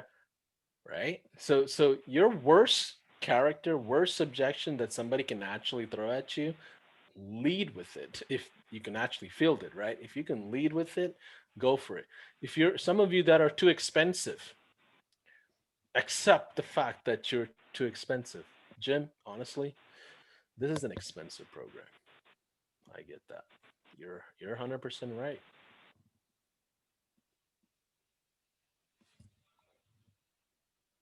Yeah, makes sense. Lean into it, right? I'm not You're not gonna dispute it. Yeah, I'm not following up. I'm not following up with the discount.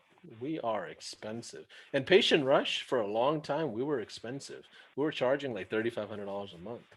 And that's what I had to close on all day long. Position myself to be elite. I have to be the cuffling guy. Right? Okay. It's like, yeah. So lead with that brand position, the right out of the gate. And actually medical in general, even if you don't charge a lot, I like to lead with what's the word? Sophistication. I don't know how to describe it. I want to be a doc, right? I'm gonna live my life like a doc in my mind, and that's how I really, really, do my calls, demos, all of that stuff. When it comes to certain industries, But Mark, I would say lean with it. If you don't have case studies, tell them, hey, I would love to build a case study with you. Okay. I want to showcase your business with this system. Can we get started? Okay, perfect. We Thank don't you. even have case studies yet. All right. So lead with it. Ron, let's go back to you, my man. Hey, Paulson, how you doing? Good, doing well. You got me. Okay. These last 8 sessions have been fantastic for clarity and content and a path to getting somewhere. So I appreciate that. Yeah, What I wanted very to good. get your take on is that I don't have a particular niche or expertise to pull on. So I'm going to be looking at, something new. But how much time would you spend on actually researching that and before actually getting started? So in terms of niching down at this point. Well, what's stopping you from making a decision? Well, it's not a decision. It's just which. So, for example, financial services is what I'm looking at. So that covers a broad range of things. I like the idea of something in the real estate niche, but then, or sorry, not real estate, in the insurance, but there's so many types of insurance as well. And so what I don't know is within the insurance component of that, where to focus on, because there's so many. So I don't want to waste a lot of time in finding out which one is the best one before getting started. You know what I mean? So any suggestions on what to do there? Just pick one and run with it.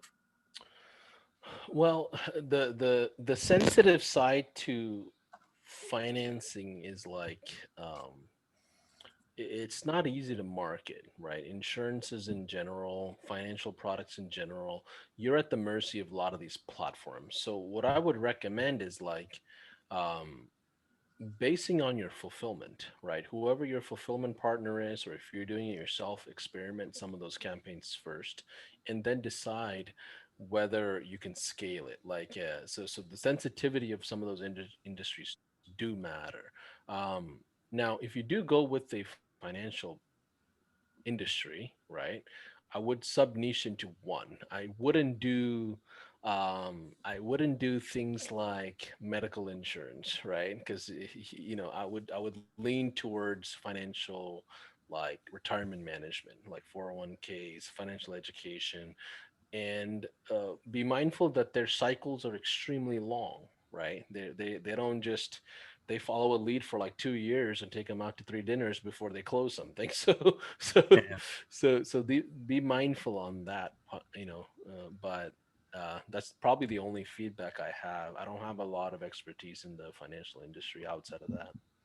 Well, my thought is that just take an average life insurance agent. They probably have some backlog of leads that they've either let die or that to do a database reactivation campaign on. So that's kind of where I'm heading towards, is something like that, and just focusing on doing that DBR campaign for them Yeah, and going from there. why did you decide on the finances? Was it because of personal background, or was there one that indicated one way or another, or how did you even get box that in? I watched a video on Grant Cardone who said that, decide on who it is you think you want to work with. And so, I feel, that industry is somebody that I have some affinity towards. Okay.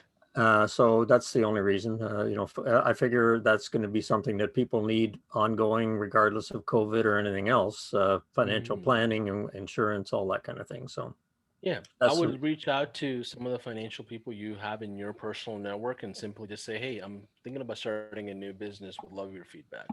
Don't sell them anything. yeah. Just get research done on how they go about their business, how they go about generating leads, how they go about following up on leads, and really understand what kind of packages. There's a lot of regulations there that you have to kind of get a hold of. In terms of Okay. marketing for them. in terms of, yeah, you cannot just blast away, hey, come sign up for 401k tomorrow on Facebook ads. Yeah. You can't. But in Yeah. terms of marketing myself for the DBR, that's not an issue, right? No. Yeah, Yeah, because but I'm if you going to want be to run a high targeting level them. campaign for yourself, that doesn't stop anything. Yeah, you can run that. Is there a mapped out package within the marketplace for that? That I No, we don't have any high level campaigns in there. Because mostly all the agencies know how to run it themselves. There's no need for us to sell it. You can run one in 5 minutes. It's Yeah. not. Okay. Yeah. So yeah. Okay. Let's. Sorry, can I get one more? Yeah, Or absolutely. Go ahead. um, in terms of the demo itself, that pretty much needs to be mapped out in terms of the presentation, the slideshow, and the showing them like you did what internally the dashboard on Go High Level looks like. Those things need to be set up in order to do a proper demo, right? Yeah, to a certain extent. If you just created a new sub account and just threw up an opportunities board with the test lead, you're good to go with 5 phases. That's about all you need for a demo. Yeah. Okay. So yeah, you can have a demo account.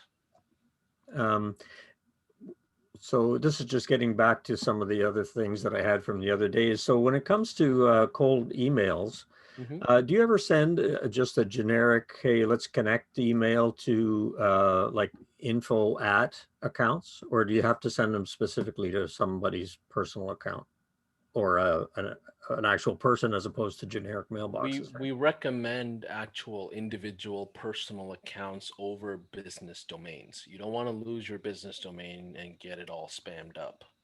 So we 100% recommend you going with personal email aliases and accounts, and people respond much better to paulsonthomas@gmail.com versus paulson@gohighlevel.com. It doesn't, Sure.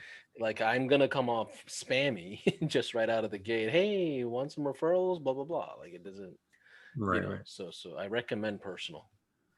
So when it And comes priming, and you have to prime those accounts. You can't just blast off in the first couple of days. You got to prime those accounts. yeah. That's with something else I had some subscribing questions to on, but I so many won't get into that different today. Just in terms of the, let's say you're a life insurance agent now, you've got a database of, I don't know, 100 or a couple hundred people that you've got. But if you don't have complete information in there, like Facebook address, their telephone number, it may just be an email that they have. What effort do you use, or should they use a VA, or how do you fill out that contact information so you have a bunch of stuff in there? If you haven't scraped a list, or if you're working with somebody else's information. Yeah, I think what you're asking is if they give you a list, how do you upload it properly? No, not upload it, but if they give you a list, it's got a first name and an email address, and that's all that's in it. Then it's no go. Can't do it. Right. So you need a certain amount of data within that contact information, right? Like a phone number and 100%. Yeah. If they don't have a phone number, first name, email, I cannot do a high level campaign. Otherwise, you're just doing a random cold email messages, right? Yeah, It's not going to go anywhere. So if they want to do something, you have to get them to get all that data in there, right? They have to provide that to you so you can upload it for whatever it is that you want to do. Yeah.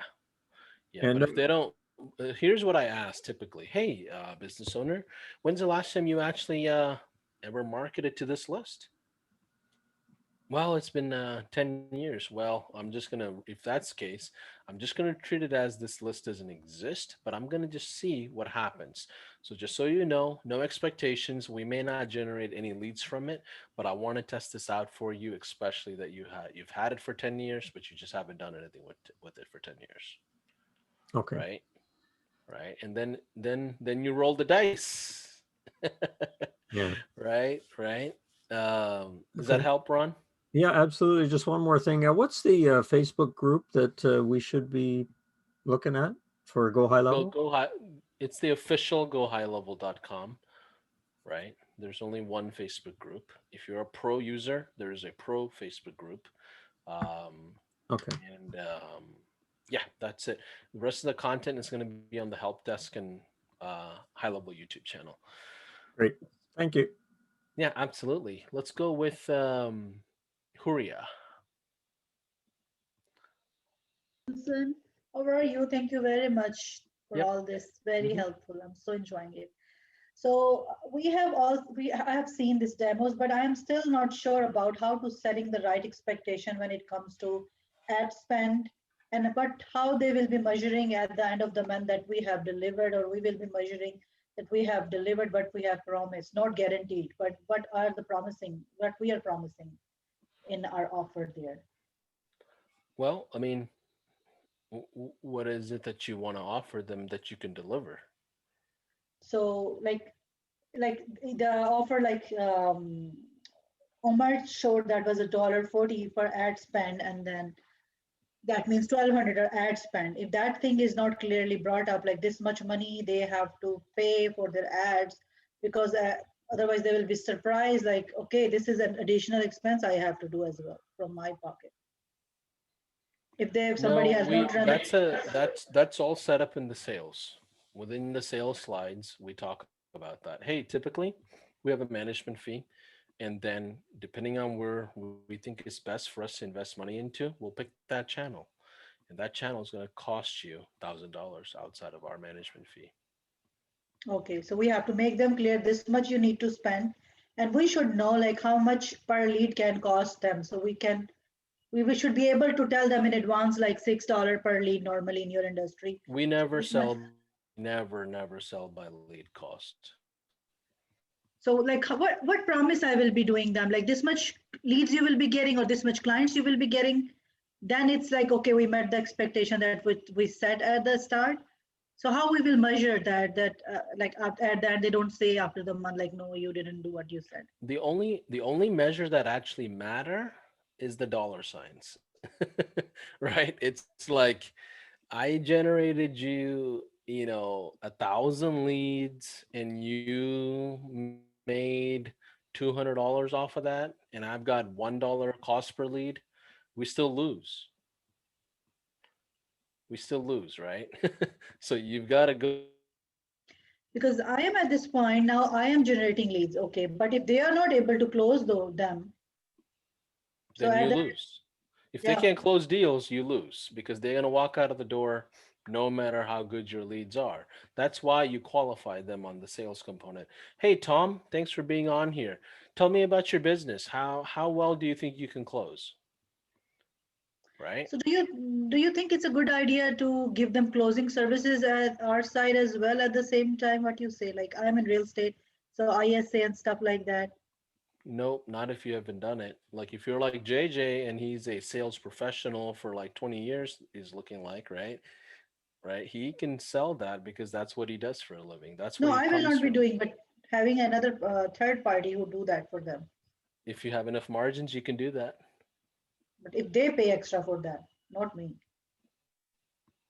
So like normally these companies charge $3, $5 per lead, but they follow for next 3 months or so. But in this way, they know like if the people are serious, they will be getting follow up. I don't recommend you selling anything for pay per lead model. Do not entertain that model.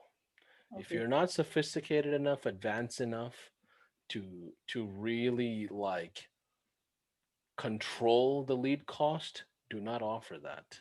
You're asking for trouble if you don't know how to fulfill that. It's a sophisticated model. I recommend somebody with a bit more experience and an advanced agency that can interfere a sales cycle and take over a sales cycle. If you cannot take over a sales cycle in the middle of it, I don't recommend you selling pay per lead. That's my personal recommendation. George, so I what can did you just say? Hold on one second, Huria. George, were you going to say something? Go ahead, Huria. Sorry. so like I've been doing it for my own real estate business from almost a year or so, but I have not used that service ISA stuff. So for now, for me, it's ideal to just provide qualified good leads to the client, and rest should be on them. That makes more sense. That's what you're saying. Paulson, I think she might have been asking about expectation setting, like at a cost per lead as opposed to selling leads at cost. So Is that I'm right? I'm bit of both things. Like I was like, which things should I include or not include? Because if I provide them lead and at the end they don't close, they will stop working with me. So I'm just thinking like how to set that clearly. Like if you are weak at the follow up, here's some links you can check with these companies. They can do this part for you instead of me doing and saying that I take responsibility of this. And I just provide you good warm leads that are looking for your services, right? Yeah, I mean, you can do that. You're gonna add some complexity to your business, especially if you're under 10K, right? The workshop today that we're talking about is what is it gonna get you to 10K to 20K, right? That level, right? If you're doing over 100K a month, then I say, yeah, run up your own sales center. You have Eliza helping you. You have, plenty of other tools. You have different systems. You can have your own rep, helping them with not just marketing but sales. But under 100K a month, I don't recommend selling sales as a service unless you're selling that as its own individual line and you don't do any marketing. If you're going to be a sales organization, be a sales organization. Don't do both. You're asking for trouble chasing two rabbits at the same time. Okay, get it. Okay, thank you. Yeah. And as far as setting up the expectation for ad spend, I don't sell ad spend and retainers together. I never do. I separate it. And a lot of you guys may oppose that because you want your credit card benefits and fly around and all of that. But when you go through enough legal issues and lawsuits and chargebacks, you'll understand that there's a risk there that you got to tackle if you do charge it all together. So we don't do that because of our high volume. We separate it out and just keep it separate. That's the way we do business. Just put some limit on like 600 whatever every month. That will be that spend and it will be your account, your credit card, right? Yeah, the client pays for it. We have a bare minimum of 1,000 minimum, no matter what happens to any platform. Whether we use it or not is up to us, based on what we think is best for your local area. And we decide the platforms too. We don't give them the choice on Facebook and Google. We decide. Yeah. All they need result. Okay, get it. Thank you. Okay, awesome. Let's go with Babek. Was this helpful, guys? Was today's session helpful? Okay. I know I'm tackling a lot of these questions as I come, but if you own a sales, then I have a marketing issue. Love it, George. Go ahead, Babek.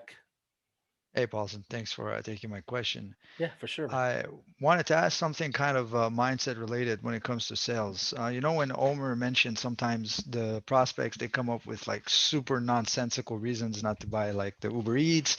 Oh, there's this secret marketing manager that didn't exist at the beginning of the call when you asked and stuff. And for me, when they say things like that, I know it's nonsense, but I'm not motivated to chase or sell them anymore, because the way I see it is, hey, if I have to come up with lies or these excuses not to buy or to ghost, I'd rather just not follow up or chase. And this is different than if they just directly object on the call, right? But at the same time, I'm not sure if this is the right way of looking at it or not. What's your thoughts? Yeah, I don't think it's the right way to look at it, because in sales, um, it's the industry of no. Everybody is used to the no. If they have a thick skin because they can handle the no, they have a thick skin because they can follow up on the no, right? So it's you just really developing your identity in who you are in sales.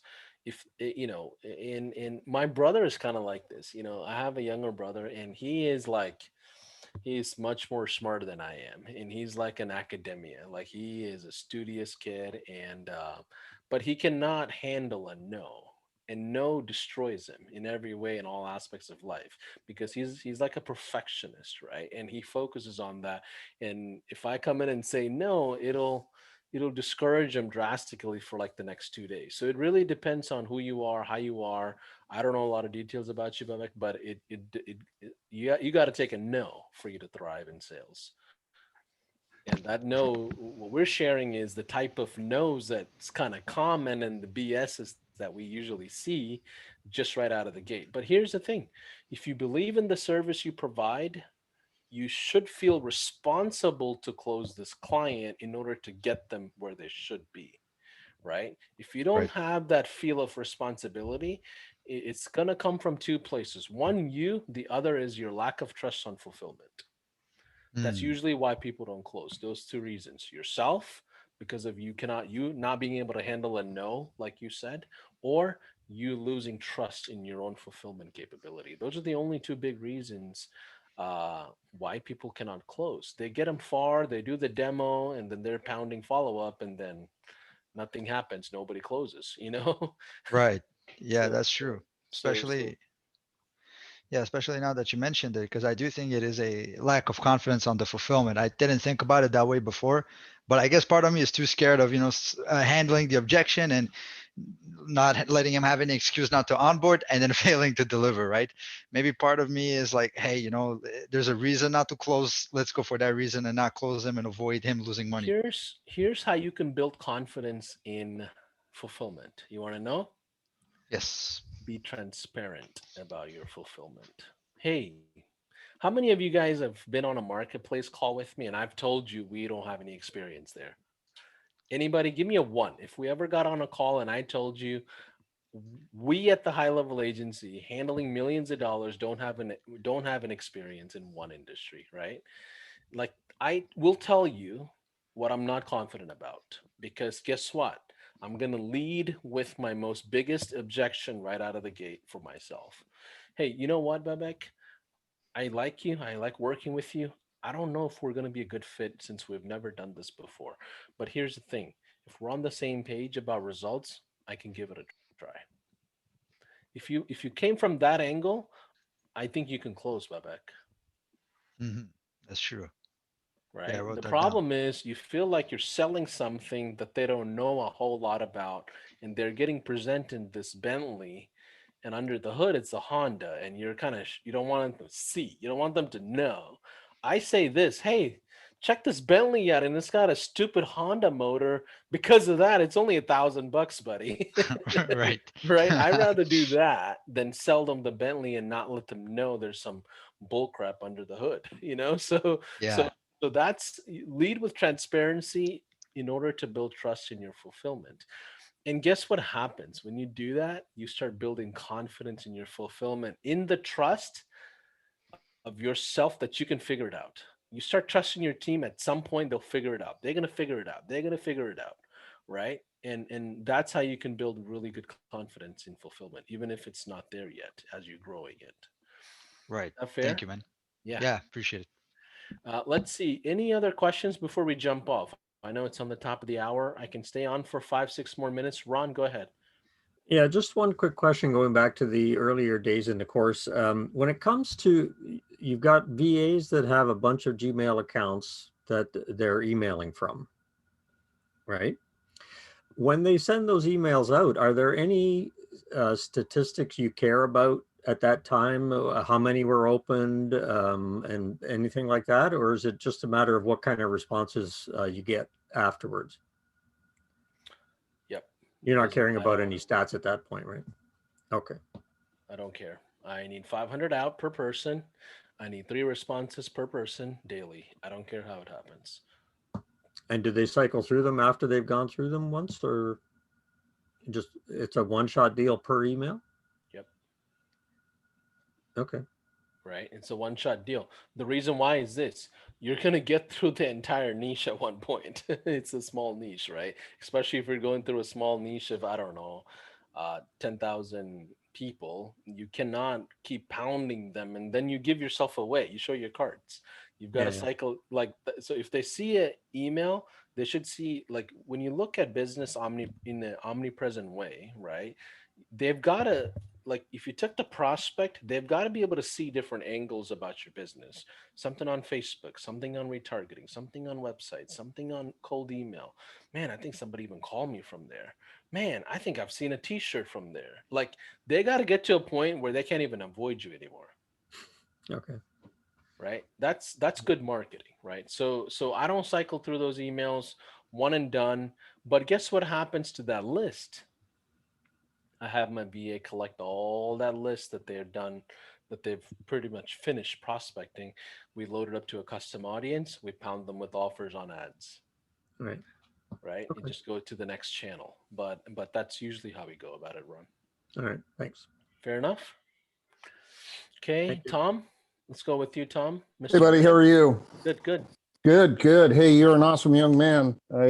This is great stuff. I'm not kidding you. I've been in sales all my life. I've owned a Chevrolet dealership. I've started a real estate company from scratch, went and built it all over the Pacific Northwest with multiple offices and whatnot. And bumping into you, it really is refreshing to sit there and listen to somebody who's got a solid grasp on this type of stuff. I decided that last year that I'd open up a marketing company. I was kind of sitting around trying to figure out, I'd sold off the dealership and the real estate enterprises. And since I know both those platforms really, really well, and since I've been always pitched to in both of those platforms from marketing, right? And in the car business, man, I mean, you have to know some marketing to grab, bring the people in. And sales and conversion has always been a part of my blood. I mean, it's just what I do. I'm just getting this thing off the ground. I just recovering from COVID. So I came down with COVID, which was not a good experience. But where do you go to get good to great VAs? Or where would you suggest I go? Because I'm more like you are.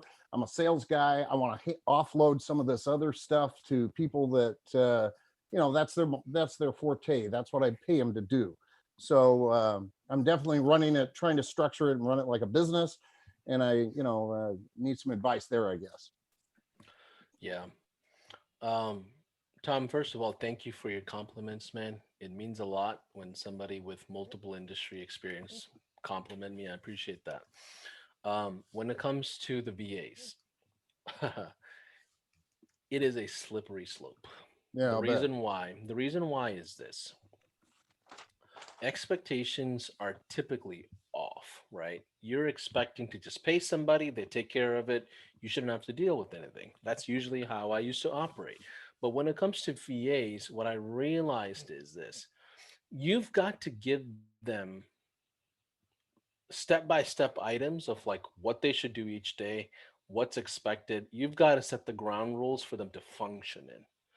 Do not expect somebody to come in and build out a system for you. Excuse me, but they should have some experience. Like I wouldn't hire somebody that's never done it before. I wouldn't either. I'm just kind of trying to figure out, where do you go to get those? Yeah, the first one is going to be the hard one. After that, your good VAs will find other good VAs, right? Like I literally have a family of 4 that's working for my agency. It's literally the brother, the cousin, one of the nephews, and like it's literally I felt the pressure. I'm like, oh man, if I shut this thing down, I'm going to take out a family across the pond, and I feel bad, and I would never do that to them. Right. And even when they're not working, I still pay them just because I know there's a reason why they couldn't work. They're very honest people. So finding the first one is hard, Tom. I'm going to tell you that right out of the gate. I've got scammed about 5 times before I found the first one. And that's not the most encouraging thing to hear. You really do have to vet them out. Hey, so where do you look for them? I look for them in Facebook groups for marketing-oriented topics. Got it. Marketing-oriented Facebook groups. There are VA agencies that you can invest into that will simply just train VAs. They're a bit more pricier typically, and you're not going to get their system typically. So you're at their mercy for the rest of the remainder, which is sometimes not attractive, but they do get the recruitment side of it done and vet them out for you. The other option is like Upwork, Fancy Hands. It's there's no one place or another. You can also do, so a lot of people misunderstand that virtual assistants are across the pond. I've hired plenty of virtual assistants on this side of the pond and, they're college kids or, working on minimum wage or whatever else. But typically you can get a good VA for about $3 an hour. You can get somebody with a bachelor's degree to sometimes even master's degree for about 5-6 an hour for more complicated things. But that's my recommendation. Okay, perfect. And after that first one, like I put the recruitment on them. I'll tell them, hey man, I need another person just like you. Make sure you find me somebody. In about a month, I'll be ready to go. I've got the funds ready. Let them just find whoever. If they find somebody that they like, they're gonna work together. I truly believe in recruiting VAs through VAs, right? Got it. And same thing for me at HighLevel. When we recruit for HighLevel, we ask our staff, hey, you guys know anybody? We're literally hiring somebody every week. Like we haven't stopped hiring for like 2 years, right? Every week there's a new name and a new email alias I've never seen before, because that's through our own people that more people are growing and coming in. And when you do that, Tom, you don't have a culture issue. They like each other. They have some sort of, they can train each other better. Otherwise, when you put two VAs in one place, they can start competing with each other for each other's tasks. And I've seen that go south. Well, that person doesn't do this and this and that. It's like, oh my God, I just need 500 emails out. that's literally where I'm at by the time it's I done. hear you. No, that's awesome. Thanks. So Thanks. that's, yeah. Thanks, Paulson. That's great. Thanks. For sure. Let's see. Anybody else have? I'll take one or two more questions, and I'm gonna go grab lunch. All right. Have a good afternoon, guys.